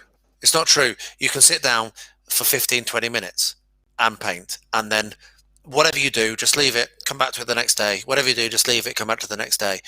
I painted 48 models in January, 20 minutes a night. And I was very strict on myself at 20 minutes a night. And they're not badly painted. They're not going to win prizes, but this is a subject for a video in the future, and actually a subject that came up in a previous live stream. I have no levels of painting. I paint to the best of my ability every time. Whatever I'm doing, I'm not good enough to be able to dial it down. If I dialed it down, I'd just be going, and I'm barely above that level, So, so 20 minutes is enough for me to paint at a quality I'm happy with, because I'm always painting at a quality I'm happy with. Do you see what I mean? So people say, but you can't concentrate enough, and I spend 45 minutes on one dot. Well, okay, fair enough, but I don't. So it works for me. But that comes back to what we. Go ahead, Quinn. Sorry. My painting standard is my arms are about 3 feet long. Do I see anything that immediately irritates me? Nope, it's good enough. Absolutely good enough. Yes, right. I want them on the table. Good enough I've painted them exactly for the tabletop, not for prizes. I'm also finding like the discipline of making this kind of terrain takes much less time than I imagined. So like I said, I've got to put 50 spikes in. I've got nothing to do now, right? I've got nothing to do because it's done. And I'm like, well, that went fast, I mean, what you need to do, you need to paint some miniatures, mate. No, not me. Sorry. That's looking really well. Nice one. So let's go to the comments, and then we'll come back to the. So Chris has commented. Do you want to read that out? Yeah, Chris said he's still waiting for the opportunity to play my first game of Bolt Action, and I got to tell you, Chris, I'm very interested in Bolt Action, and would very much like to get into it, primarily because I think I can make good terrain for it. So I'm like, I can do a French village, I can do that. That's no problem, and it would fit with my papercraft kind of method because of a really good maker, Dave Graffam. You can check Dave Graffam out online. He sells these files, and Dave Graffam files are fabulous because they come as modifiable PDFs, with different layers. So you can say, here's this wall that I'm going to print to paste to make a building. I want ivy on it. I want this window in it. I want snow on it. I want a hole in it. And he has all those different layers, and you can move them around and just print it out exactly as you want it. So yes, I'm very interested in Bolt Action. It also kind of fits me because I'm going to start a riot now. My son, my youngest son, by which I should say that he's a married man with 3 children, is very much into Warhammer 40K. Mm-hmm. And I remember when Warhammer first started, right? I mean, way back. And it never caught my attention. I mean, it caught my attention, but it never caught my fancy, right? I was like, what's that? And someone explained the setup to me, and I said, what a dreadful and dreary and horrifying world. I would never want to even imagine participating in that bit of insanity, and I never got into it. And so like there's a lot of skirmish games that I'm just not, it doesn't pull my trigger, right? But like Bolt Action, I'm like, I know a lot about that shit. You should look into Chain of Command as well. Chain of Command is Too Fat Lardy's game. It's a non-miniature specific, so they don't sell miniatures, they just sell the rules. You can use any miniatures you want, and rather than cards, it uses dice for commands. And when I first started looking into a World War II game, I watched Bolt Action videos and I watched Chain of Command videos, and personally I found Chain of Command looked more interesting. But yeah, so that's another one to look out. There's a really good channel who I'm actually a patron of. So I really like Travis. My first live stream was with him, called Tabletop CP.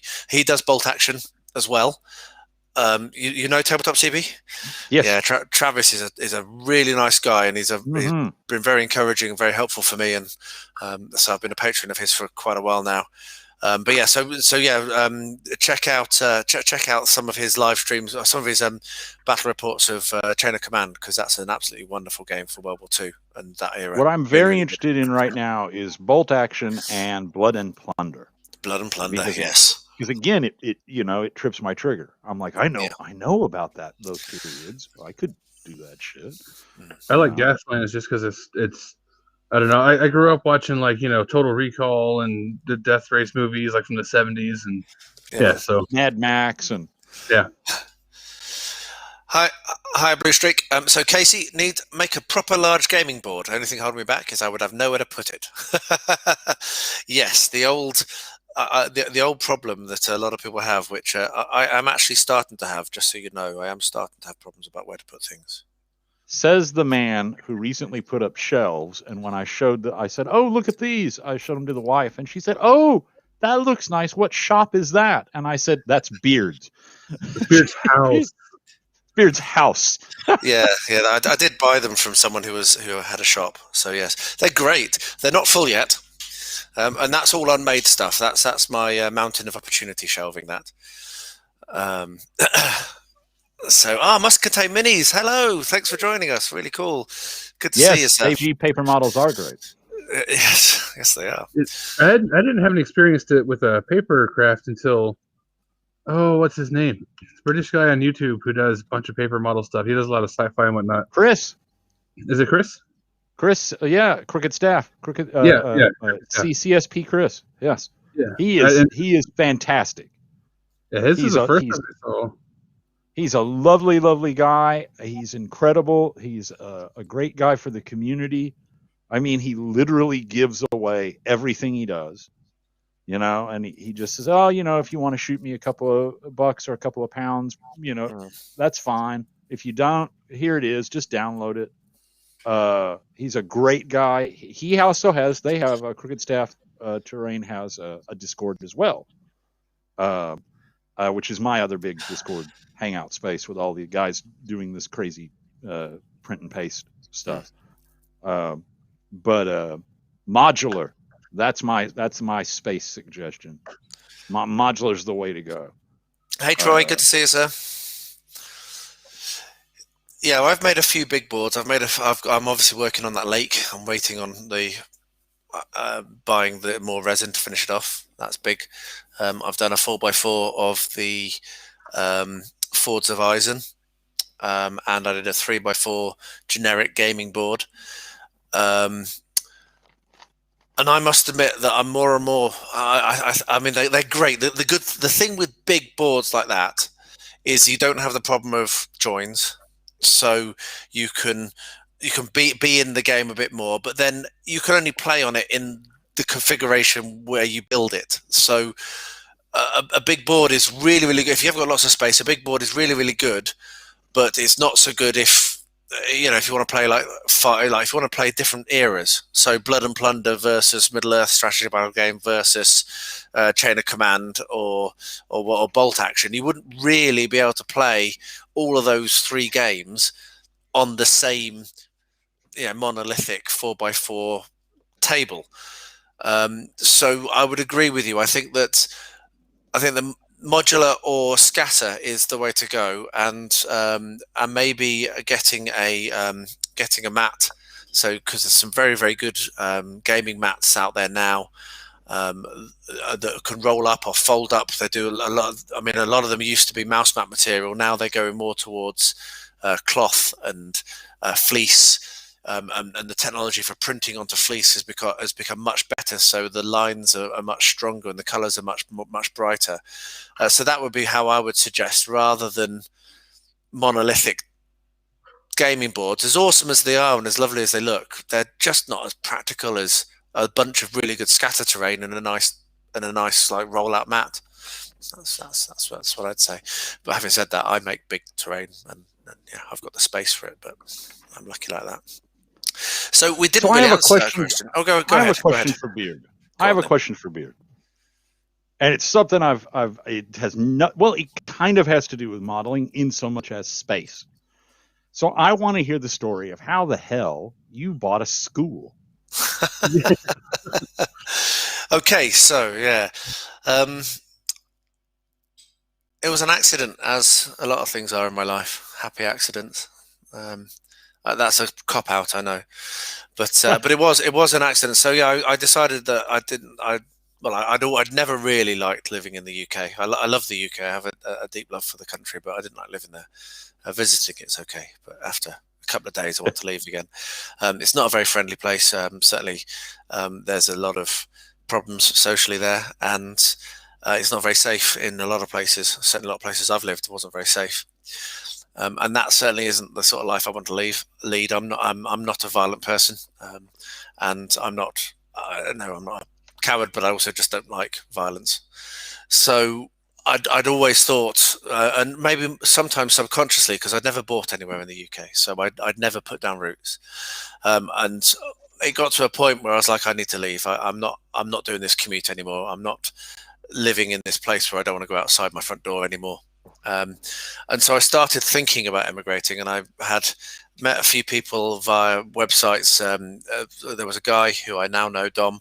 He had a blog called The Good Life, and he's no longer here. He's had to go back to the UK, sadly, but he has a house which is about 40 minutes down the road from me. And I've been reading his blog for a long time, even before I'd made the decision to leave.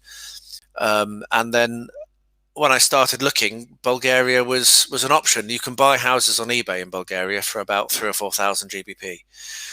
And so I was spending I spent months looking on eBay, looking at houses. Well, I could buy this, could buy that, buy the other. And then I came on holiday here and loved it, because it's a beautiful country with lovely people and great weather and good food, and what's not to love. So I spent 2 years house hunting, looking at normal houses. Mm-hmm. And could not find a thing. See you later, Muscatel Minis. Cheers for dropping in. We will be on for another hour or just under, probably. So if you can join us again, that'd be brilliant. And if not, thanks for coming. So I couldn't find anything, and I was getting so fed up with house hunting. I was flying over on a Thursday, house hunting Friday, Saturday, Sunday, flying back on a Monday, and nothing really. I saw some things I liked, and then they sold. That happened once or twice. And I was let down by an agent 3 days before I was flying out. I had a day of house viewings, and they'd let me down. And I saw this house on Rightmove. UK people will know about that website. I'm not sure if that's made it to the States, but it's basically a website where it's a house selling website for the UK. And I saw this school on Rightmove, and I had a space in my schedule. So I was like, well, you know what the hell? I may as well go and look at it. And the price of the property was the same as the price of the normal houses I was looking at. But I was getting 10, 15 times the amount of covered over space and 3 or 4 times the amount of land. So, yeah, it was an accident. What can I say? So it looks like a wonderful space. It's amazing. I mean, I walked into it. I can remember I walked into it, and on the flight back of that trip, I was sat there and we wrote a list of the rooms and what we could do with it. It was that inspiring. It was that kind of like eye-opening. It was so crazy. It was so stupid that it had to be done. It took a lot of work, though, to get to where it is now, right? I've been here 8 years and it's still not finished. And we did actually start the renovation before I came here. So probably 9 years of renovation so far. We're very, very close, but it still isn't finished. So yes, it's a big largest. Job. It's It's a 1-to-1 model. Yeah, yes. There you go. Yes. I actually thought about doing a scaled down version of what I want to build for a shop, because where I am, the temperature drops to freedom units for beard there. But negative 30 degrees Fahrenheit, and it goes up to like 110 Fahrenheit. So insulation is an absolute must. But I don't want to insulate because insulation irritates the crap out of me. It's hard to work with and sticky and expensive. So I was thinking about digging out. I've got a hill back here. That's my house is an ancient riverbed. So 30 feet up there is a big rock slab. I was thinking about trying to cut into it so I could build a building that has 3 dirt walls and then just concrete the rest of it. But I need to plan that out first because blocks are like $4 a piece. So I can't buy any more, I have to know exactly how many I'm getting. Mm-hmm. You should do. I mean, one of the things that we did when we came here, and I'm very glad, we did have a plan, like I say, but we very much lived in the space and changed the plan to fit and suit how we were living in the space.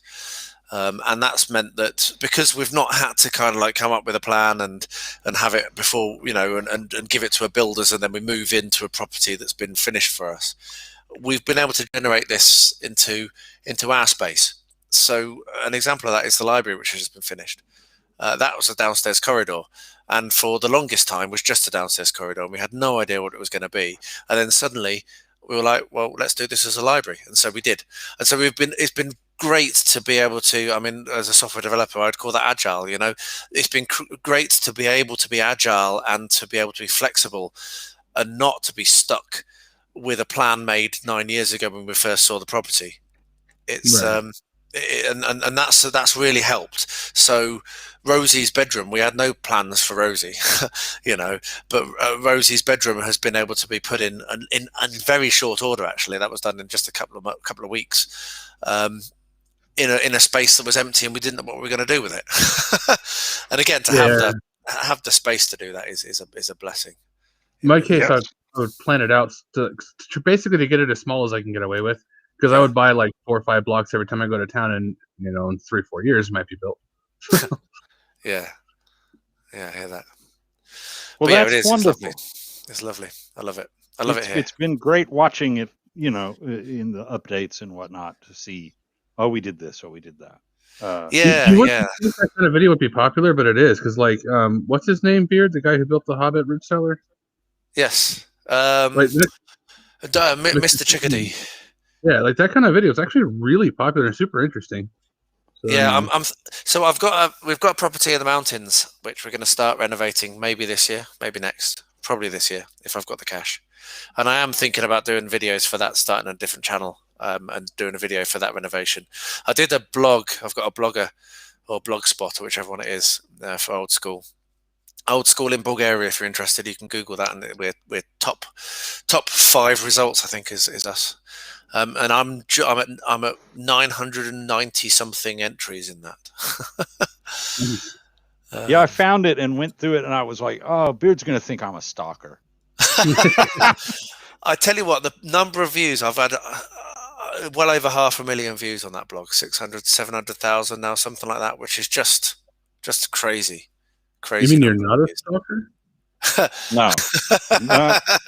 I am many things. A stalker, not one of them. I don't have the patience for stalking. I don't care about your life enough to stalk you. Yeah, I don't.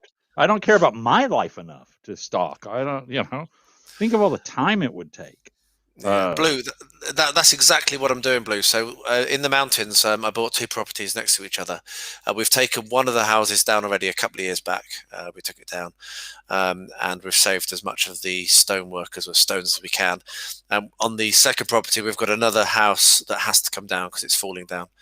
And we are absolutely going to reuse as much of the materials as we can. So we've saved the tiles from the roof, and these I live in the Rhodope, and the Rhodopean building is basically just stones piled on stones. So there's some beautiful stones that we've saved out of the first property, and there are more in the second property. So it's also high in the mountains with not very good access. So getting building materials up there is not the easiest thing in the world. So that sounds like my place. You call the concrete guys out here, and they're like, "You live where?" Yeah, they can't get a truck up here. Yeah. Well, they would. Apparently they can get a truck up to ours, but that's because in Bulgaria they go wherever the hell they want. A story of house hunting. I was driving to see this beautiful house. It's actually one I really wanted, and unfortunately, there were 2 houses next to each other, and one of them sold. And I'm like, why the hell would you buy one of them? Anyway, I wanted to buy both, obviously. But we were driving back down, and it was right in the mountains, and way higher than anything I'm looking at now, and totally and utterly inappropriate. I'm very glad I didn't buy it now. But it was a beautiful spot. I mean, I wouldn't have had nightclubs up there, I can tell you. And I'm driving down in a 4x4, shitting myself slightly because there's a ravine on one side and what have you. And it must have been a 10-year-old kid driving an old Cavalier came up the other way. He must have been standing up to drive to reach the pedals.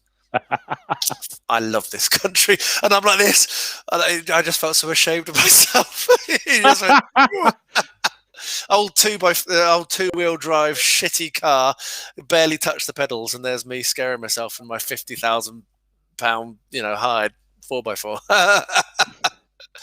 Yeah, they get anywhere here. They're incredible drivers. Well, I should say they can get a concrete truck up here, but it's an OSHA violation.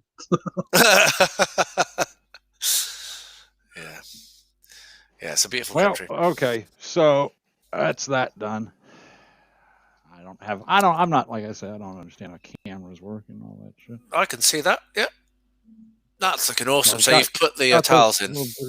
Yep, I put the bridges in, and there's some lights so you can actually see there's spikes. Cool. Yeah, here you go. My good enough. You flocked that, right? Yep. There's a lot of flocking. Didn't some Puritan yell at you about, oh, it's papercraft, you're not supposed to use flocking or some crap? Oh yes. Gatekeepers. Gotta love gatekeepers. My favourite thing in the world. Let's see good enough, Quinn. Come on, Quinn. Show us your job. Good enough is this guy. Cool. Yeah, I can see colours. I can see flesh. I can see a gun. Gun, yeah. Bit of leather. Yeah. Well, I mean, he's standing in the back of the truck, so I don't care. I've got these 4 from Primed. I'm running out of steam, so I'm stopping because my energy will. So these are I'm just base colouring these at the moment. So I've done these 4 so far. This is what I've done during the. This model is just solid red, so that's easy. Very nice. Yeah, so I'm painting them based on the colours on the card, which I don't often do, but I'm just finding it really relaxing. It's a good guide. Yeah. Yeah. I actually hit so like I said, I started as a model railroader, and it's a very different sort of community, right? I mean, yeah, there are rivet counters, right? Yes, rivet counters. But for the most part, it's an older community.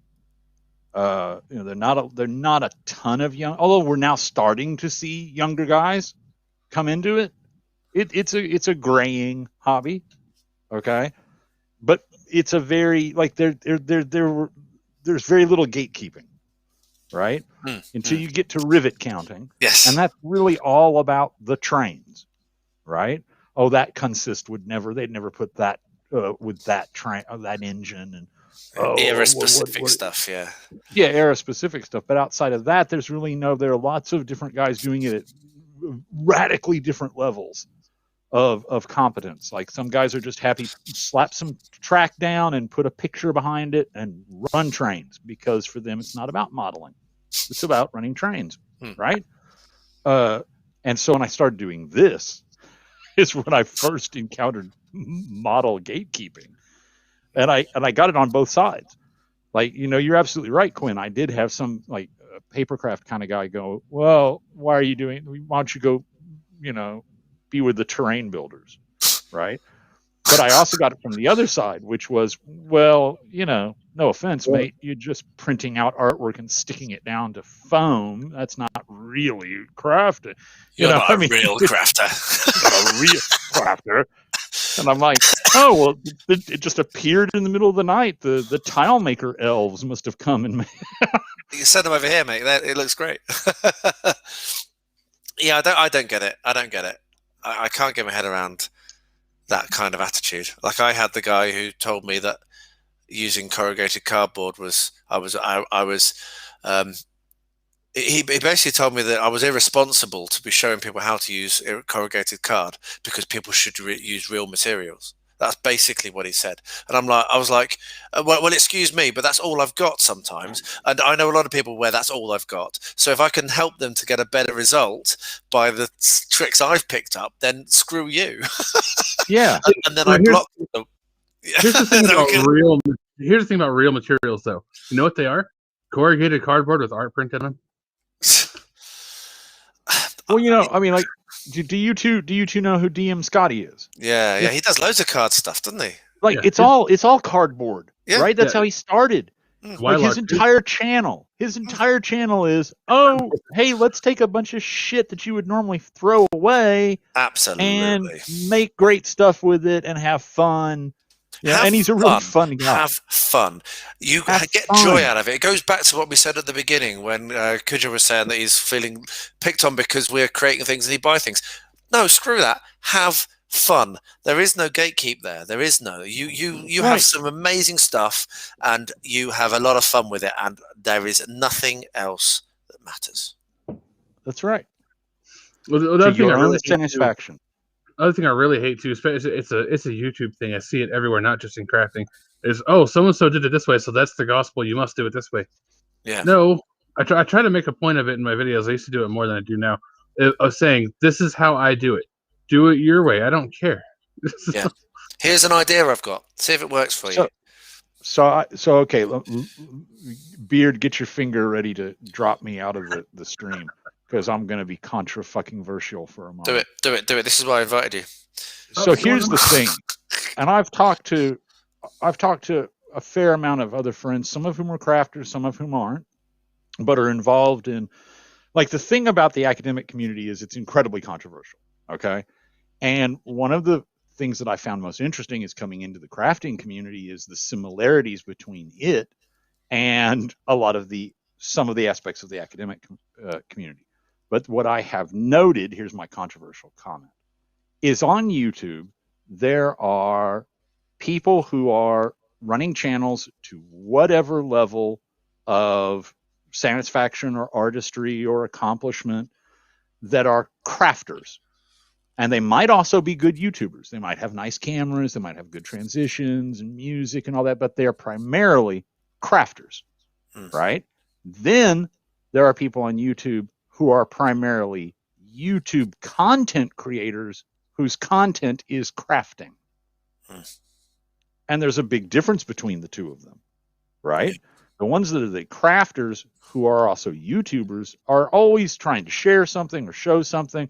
They're not gatekeeping. They'll show you how to do something with a piece of cardboard or the MDF, or it doesn't matter. They're like, I have this old sock, and today we're going to make a purple worm out of this sock.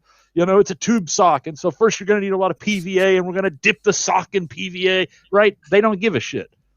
So Troy with his boot. With the boot. And it was a great build, wasn't it? Wow. I mean, I'm blown up. I don't know if you're still watching, Troy, but that build remains one of my favourite things I've seen. Absolutely superb. Anyway, exactly. It's supposed to be fun. No, it's a perfect example. But then there are other people who are like, no, this is about content creation. I'm a YouTuber, and I want to be a YouTube star. Right now, like and there's a differentiation here. I'm not talking about success. Like, anybody can want to be successful. Anybody can say, "Oh, I'd love to have 5,000 subs." Right? I mean, that's not what I'm saying. I'm talking about the profession of being a content creator, right? And using that to other things, and establishing yourself in an economic kind of world about cross promotions. And not that promotions are bad, that's not what I'm saying. What I'm trying to focus on is that those people are there to make YouTube videos. The craft almost seems secondary. And one of the things you notice about that is that there's no thread. There's no, like, we can always go back to, like, there's a thread, right? Like, Beard's thread is primarily vlogging, right? Here's what Beard did this week, right? And okay, it's Beard, so it's going to be 40 fucking things because he just wants to exhaust the rest of us for a watch. Sorry. No, it's brilliant. It's actually, I sit and go, how the hell is he? Okay, well, we're 40 minutes in. This will be the last project, and then Beard comes back in voice and goes, so now we're moving on to this, thing, and it's cool because it's like, wow, he's got his hands in a lot of things, but that's the thread, right? And like, Quinn is like, it says it in the name, doesn't it? Right? It says it on the tin, right? Run sale. Budget hot, right? This is how you can do this stuff, and it's relatively simple, and right. But then there are other guys that it's like every week it's a new weird project to show off my toys that I've, tool toys that people sent me for free, or whatever. And those are the guys who are often the people that people respond to them the way Quinn just said. Well, so-and-so said, so now we all have to. Yeah. Right. Now, one of the guys who is massively successful, but you don't get that from, is Mel. Mm-hmm. I was going to say that, Mel. I really hope he comes back to proper content creation because Mel's tops. Mel Train Shooter. Luke, Luke's APS, Luke Fellows, Geek Gaming, him too. He's wildly successful. He has a freaking company that sells flocks and stuff, and he's like the most humble, nice person. Yes, and he keeps all his he keeps all his videos showing how to make the stuff he sells. Yeah. Mm-hmm. No, they're both fantastic. Have you seen Mel's book yet? Yes, I've got it. Yeah. Oh, I want to get a copy so damn bad. Oh, my God. I got in on the late pledge, and so I got the mini mill as well, the miniature. And I'm currently waiting for Joe from Encounter Terrain. He sent his miniature to me as well. I bought it, and I'm going to do a little diorama with them together. You heard that here first. I got to paint him. Mel and Joe together. Hey, Mini Mel. You got to paint him at some point. Yeah, well, I will do it. He's got him. I'll be. Yeah. Mel's a nice guy. Luke, I've had the pleasure of meeting in real life once, and he's a really, really nice guy. I actually found you through Luke. There we are. How about that? Yeah, I think that's the other thing you can kind of notice, right? Content creators don't necessarily recommend you to other people. Yeah. Because it's about getting the views and it's about YouTube, right? I have had people in my comments tell me to stop recommending other people, or like I put the little link in the corner to somebody. If somebody else knows more than I do, or I learned what I know from them, I'm just going to send you to them. I look for excuses to link to other channels. Absolutely.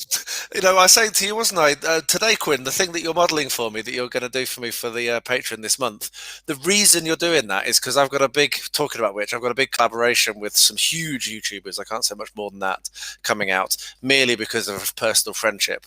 I'm not in their league at all. And I've thought, right, well, how can I share that love around? Right, Quinn does 3D modelling. Right, I'm going to get him to do something, which means in my video I can link to his stuff. Great, because it's going to be pushed by some absolute gods of crafting, okay, on YouTube. And so, I'm trying to think, is there anyone else who I can get involved that can have a link to? I and it's like that Recommendations Mondays thing that people are getting involved with. I honestly can't think of. I can't imagine being in a place where you wouldn't want to share that. I mean, it helps build a community, doesn't it? Well, the luck I've had to get up to 1,300 subs is beyond anything. I mean, I thought I'd have 30, and finding myself here, and I say this a lot, but find myself here, and when I passed 1,000, I realised, you know what, I've got something here. There's 11 people live watching us live. That's more than I would ever have imagined would sit and listen to, two bearded people and a baby face. You're showing off with your airbrush now, aren't you, Quinn? I hate you. My little fan, the little $5 fan I use all the time, that thing broke and I can't get another one, so I'm trying to dry this stupid. All right, okay. He's blowing air. Blowing air. But yeah, I can't imagine being any other way than wanting to kind of drag other people along. I don't know. But you are right. There are people that gatekeep in that way as well. They don't just gatekeep in terms of materials, but they're attempting to wall a garden that's theirs. Yeah, exactly. And don't get me wrong. That's lovely. You've got a garden. That's terrific. I'm so happy for you. But my garden, I'm going to do different. Yeah. Right? We actually, let me make this about real life for a minute. Not that this isn't real life, but YouTube, right? Yeah. In Texas, maybe 15, 18, maybe even 20 years ago, we had a big debate about lawns, because a lot of people were like, we're losing the natural plants that grow in Texas, and the old prairie plants and sagebrush and Indian paintbrush and blue bonnets and all that. So they started converting their lawns to being natural, right? Like this is just the way it grows. And a lot of people are like, you can't have them. We had a big debate about laws and what you could do in areas and whatnot. And they won. And you can still drive around and see these, quote, natural lawns. But, I mean, that's the thing, right? It's my garden. It's my garden. Yeah. So I want to grow it my way. If you want to put a wall around your garden, that's great. And then, there can be some poor Victorian waif who later finds out after her dad's dead, she finds the key and somehow works her way into it. And we can write a lovely novel about that. But it's not what I want to do, No.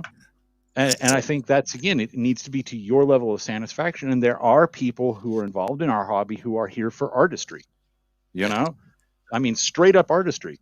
But me, I would never spend 60 man hours painting a single mini. No. I mean, I might, but then it goes on a shelf. I'm never going to play with it. Yeah. I spent 60 hours on that. I'm not going to let you touch your Cheeto-stained hands, touch that while we're playing a game. Are you kidding? That goes under a piece of glass or something. Yeah, that's a heirloom. and that'll be handed down to future generations. And there are people that do that, and I respect them. I think it's amazing, and they know who they are. They're there for that.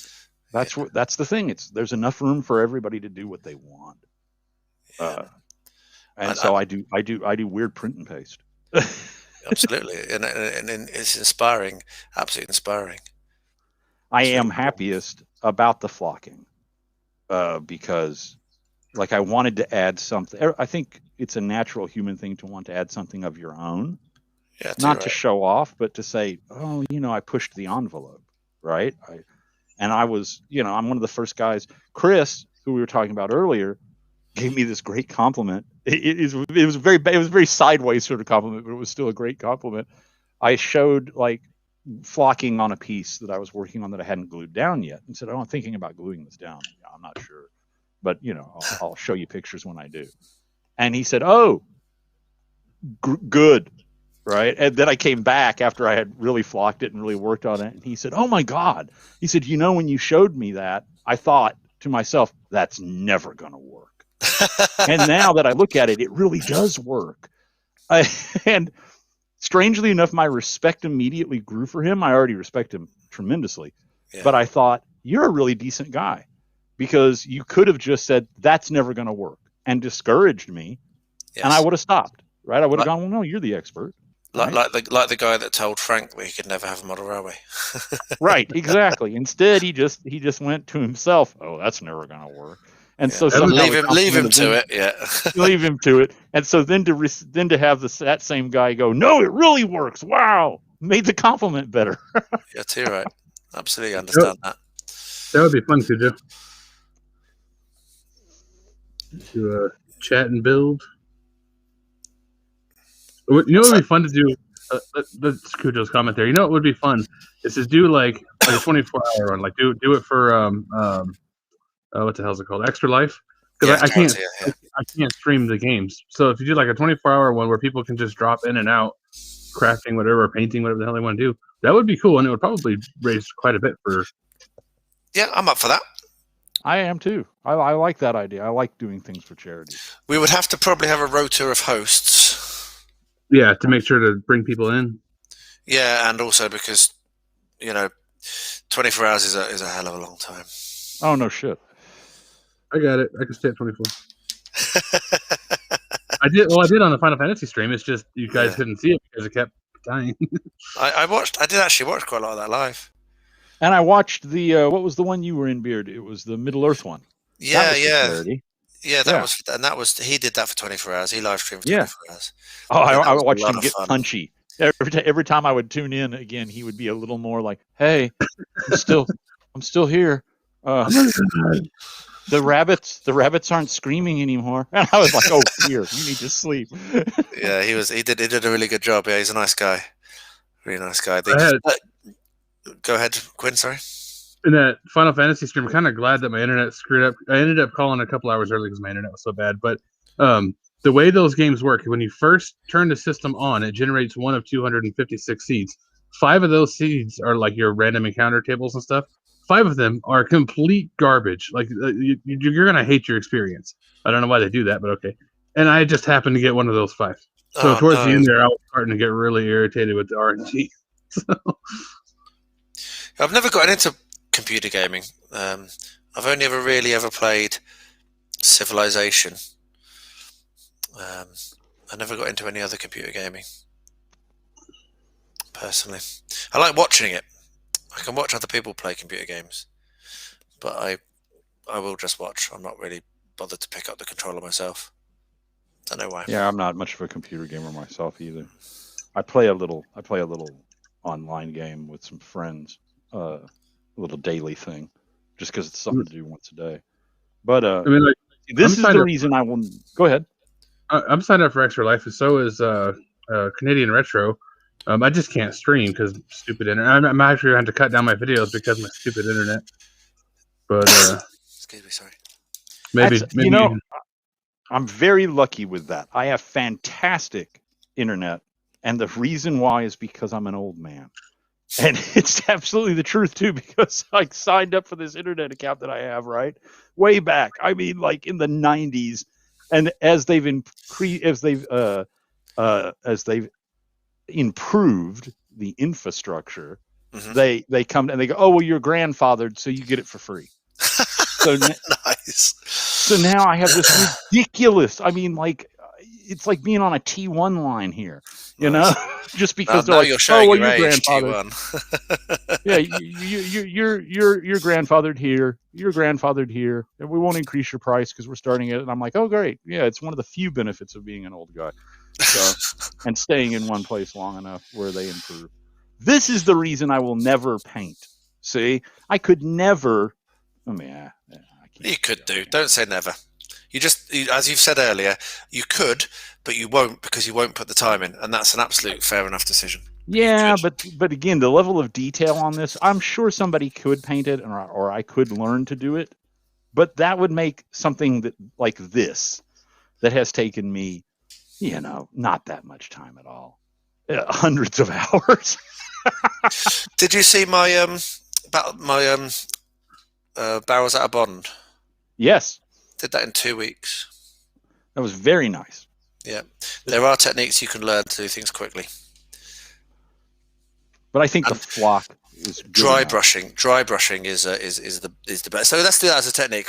Obviously, what's your favourite modelling technique, Quinn? Like for painting and stuff, or what? Yeah, just your favourite modelling technique that you use a lot, that you always go, when you use it, you go, wow, that's amazing. You love the results it gives. Because I'd say dry brushing, that's mine. Well, yeah, for finishing, not building, but for finishing stuff, these freaking talent in a bottle right there, I'm telling you. Is that Citadel shaders? Yes. Yes, the wash stage. Chuck on your Nuln Oil and your Agrax Earthshade. Well, it's like say you paint two things together, like on Barrett here. I didn't quite get his pants and his little holsters and stuff. You know, the lines weren't touching or whatever. Just throw on some what did I use? Sepia tone or something, and there you go. It's blended fine. Yeah. So for you, the wash stage. For me, for example, when I'm doing like rocks or whatever, the dry brush stage, it always blows my mind. What a difference it makes. I love it. Oh, so and Miller's, So Miller's saying he's up for that 24-hour thing. So maybe we can try and organise that. Sorry, go ahead, Prof. Sorry. Mine are weathering powders. Cool. Weathering powders are a miracle. I'm going to let you talk, and I'm going to come back. I need the toilet. Won't be a minute. I mean, I just think that you just got this little tin or little cup or little bottle full of powder, right? And just a light with a little brush, and it just automatically looks like rust or smoke or smoke damage or any. I love weathering powders, and I love the variety of them. You ever watch Squidmar Miniatures? Yeah.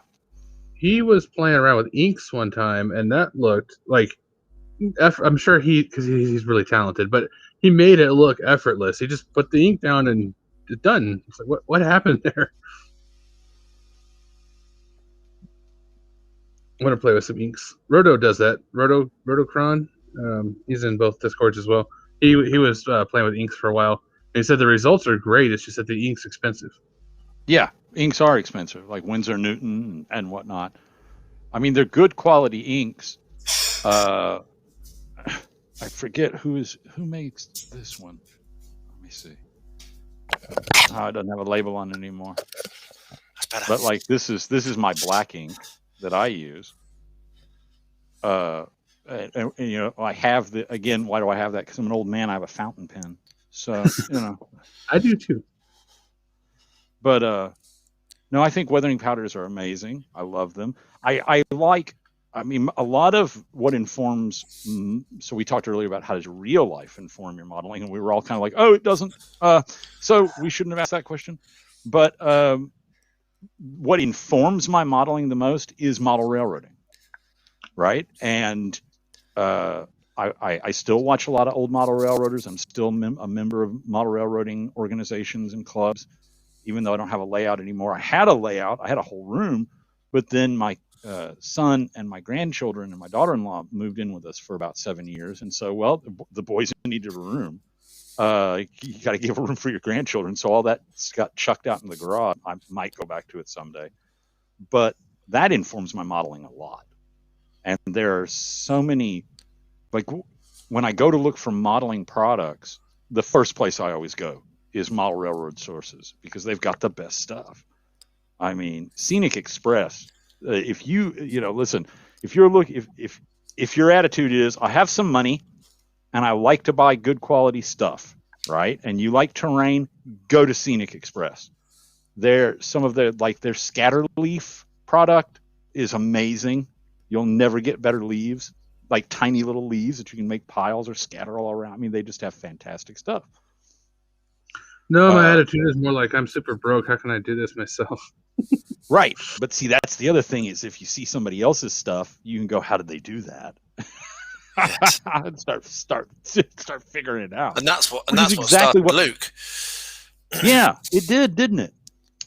Yeah, Luke's like his affordable philosophy, paint too. surface. APS. Yes, that's what it stands for. But I mean, that's actually how my papercraft developed. Is I started with a GM Scotty's 2.5D system, and then found Chris at Crooked Staff, and learned everything he had to teach. And some of his stuff is amazingly fiddly and small. I mean, he makes bottles. You know? I mean, like scale bottles out of paper. And they're fantastic, and he shows you exactly how to do it with a toothpick. My problem with Chris is he makes everything look so damn easy, right? Like, oh, I've got a glue stick and some paper and a toothpick. Look, a bottle. You can do that too. And I'm like, you son of a bitch, you sold me. You tricked me into believing. You tricked me. 2 hours later, I've got glue stick in my beard and bits of paper everywhere. Going, how did I am the clumsiest person in the world. I mean, you should see how many times I throw things on the floor. You do sometimes on my videos. I made a bottle mold. I just squirt hot glue into it and I have bottles. I mean, I hate hot glue. I'm using it more often at the moment, but oh man, the strings they destroy me. I hate them. I hate hot glue too. I absolutely deplore it. But I am using it more often at the moment for the various things I'm doing. See, I kind of like it works. I kind of like that you're clumsy. Yeah, but I tell you what, I throw things on the floor with the best of them. Big fat fingers and clumsiness. It's the same thing. It's the same thing with Chris. When I watch your vids, I go, I can do that. look, he broke that. Yeah, he broke that. Yeah. Why, I can break shit. Mel just went live, did he? Oh, cool. So we are currently over the top of Mel the Trenches is live. I should. Yeah. He's sitting in his bathrobe. I hope he feels better. We had a bad scare with him. Yeah, he was very unwell. Bless him. But yeah, I mean, I'm the clumsiest person in the world. So honestly, if I can do something, anyone can, because I am certainly I haven't got some special talent. I just give it a go. I would always have said I couldn't do this. But I am living proof that anyone could do anything if they try. I mean, there are very few things, right? I mean, let's admit it here. There are a few things that no matter how much you want, you're not, look, if you're past a certain age, you're never going to be a really good gymnast because your body's hasn't grown up. That's why they start gymnasts as kids, right? You're going to have some difficulty becoming an excellent violin player, but you can still become a good violin player, right? Yeah. You don't have to play for, an orchestra, but stuff like what we do, there's no HBC, right? And I like that. I like that there's no HBC, There we are. Oh, what's the time? Oh, bloody look at that. We are nearly wrap up. It is 5 to 11 my time, which means we have officially been on for 1 hour and 58 minutes. And had a lot of people here. Hello, everyone, and a lot of comments. The little restream thing said, "I have received over 100 comments." Yeah, gotta be gobshites watching us. I don't know. So let's go back to the comments just before we wrap up. Yeah. So, night shift. Oh, Blue, you've mentioned night shift. Tell you what, if you want to see someone that makes you go, wow, I wish I was that talented, go and check out Night Shift.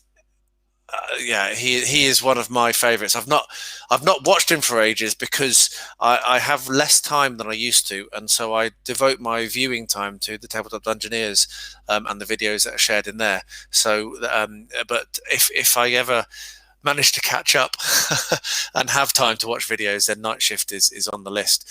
His skills, his weathering skills, are just off the scale. That guy is an absolute legend. So, Blue, thanks for bringing him up. I am going to talk to you, Prof, about weathering powders at some point because it's something I want to learn about. So I might hit you up for some advice on that. It's something I have a very little confidence on, and I would like to learn. So I might talk to you about that. You can make them yourself too. Yeah, well, that's what I've done. I've got some. When I first started, because that's what got me into hobbying was model railwaying as well. I bought some old some pastels, some like cheap pastels, and they're still in the box. So yeah, we should. I watched your video, Quinn, and also Miller uses them as well. So I've watched those with interest, but I just need to. They're one of the funniest comments I ever heard about the kind of modeling we all do. Whatever it is, came from Jeremy at Black Magic Craft. He was in a co-op where they were doing, there were 3 or 4 different guys talking, and the topic of model railroading came up, and he laughed and he said, "Listen, I got to tell you something. For all of our innovation, for everything we do, and we think we're so cool, and look how creative we are," he said, "there's some old gray-bearded model railroader in the background laughing, going, 'Oh, we used to do that back in '79.'" He's like, they're always ahead of us. They're always ahead of us. Yeah, absolutely. And it does. I mean, there are some really talented guys. I can recommend a few YouTubers. I think I have done to you. Who I really like. I'm a big fan of Stephen Bennett Railroad. Mm-hmm. His YouTube is he is above Night Shift. So I do watch Stephen Bennett's videos. But yeah, he is absolutely brilliant. Mainly because his content is very like mine, which is why I felt a little confident to do what I do. Because I love watching his videos. His videos can be an hour and a half long, and they're just him kind of like doing what I do, rambling about what he's going to do and the mistakes he's made. And, well, I'm going to show you this. I wasn't going to show you this, but I did something stupid, so I'm going to turn the camera on. I'm going to show you because, well, I'm just me, and I want to help you. So, and he's very much got that attitude. And I like that. I really do. I like that when people show me that. Yeah, it's helpful. Make mistakes. The only way you don't make mistakes is if you do nothing. I can also recommend Jason Jensen. Jason Jensen. Yes, Jason Jensen. Yes. He does amazing stuff. Yes. Oh, that looks great, Quinn. There you go. Well done, Quinn. Brilliant. There we are. Bravo. Fantastic, mate. Thanks. I am blinded myself, so I can't tell what you guys can see. Yeah, we can see it well. Yeah. No, that looks fantastic. Yeah. So we're going to wrap this up now because I need to sleep so I can get up for work tomorrow, so I can afford to buy all the expensive things. Not pay for the family. It's buy the toys. That's what matters. But thank you, Rosie's going to have to get a job. She already helps us. She already waters. She looks after her fish. She does the watering. Yeah, we're bringing her up to be a little slave. So yes, thank you ever so much to everyone who has joined us this evening. It has been a lot of fun. Thank you, Professor. Thank you, Babyface Quinn, for being guests on the Beard Clipper. There will be more live streams. I every time I do them, I enjoy them. I really love it, and I love the fact that so many people have bothered to come and join us and chat along and contribute with the early stream dad jokes that was so superb. I'm going to end on one that I believe my dad made up. So I'm going to finish on a dad joke that my dad made. So hang on for that. Don't all leave yet. What we'll do is we will sign off around the table. We have a cat come to say hello, and then at the end I will tell the dad joke. So Prof, thanks for joining us. If you want to sign off. Thank you for having me, and I loved this, and I will do this anytime, any place you want to do if I'm not at work. This was great fun, and as close as you're ever going to see me on YouTube. And it was great fun, and can't wait to do more, and would love to sit and chat with you about folklore and myth and things. That would be fantastic.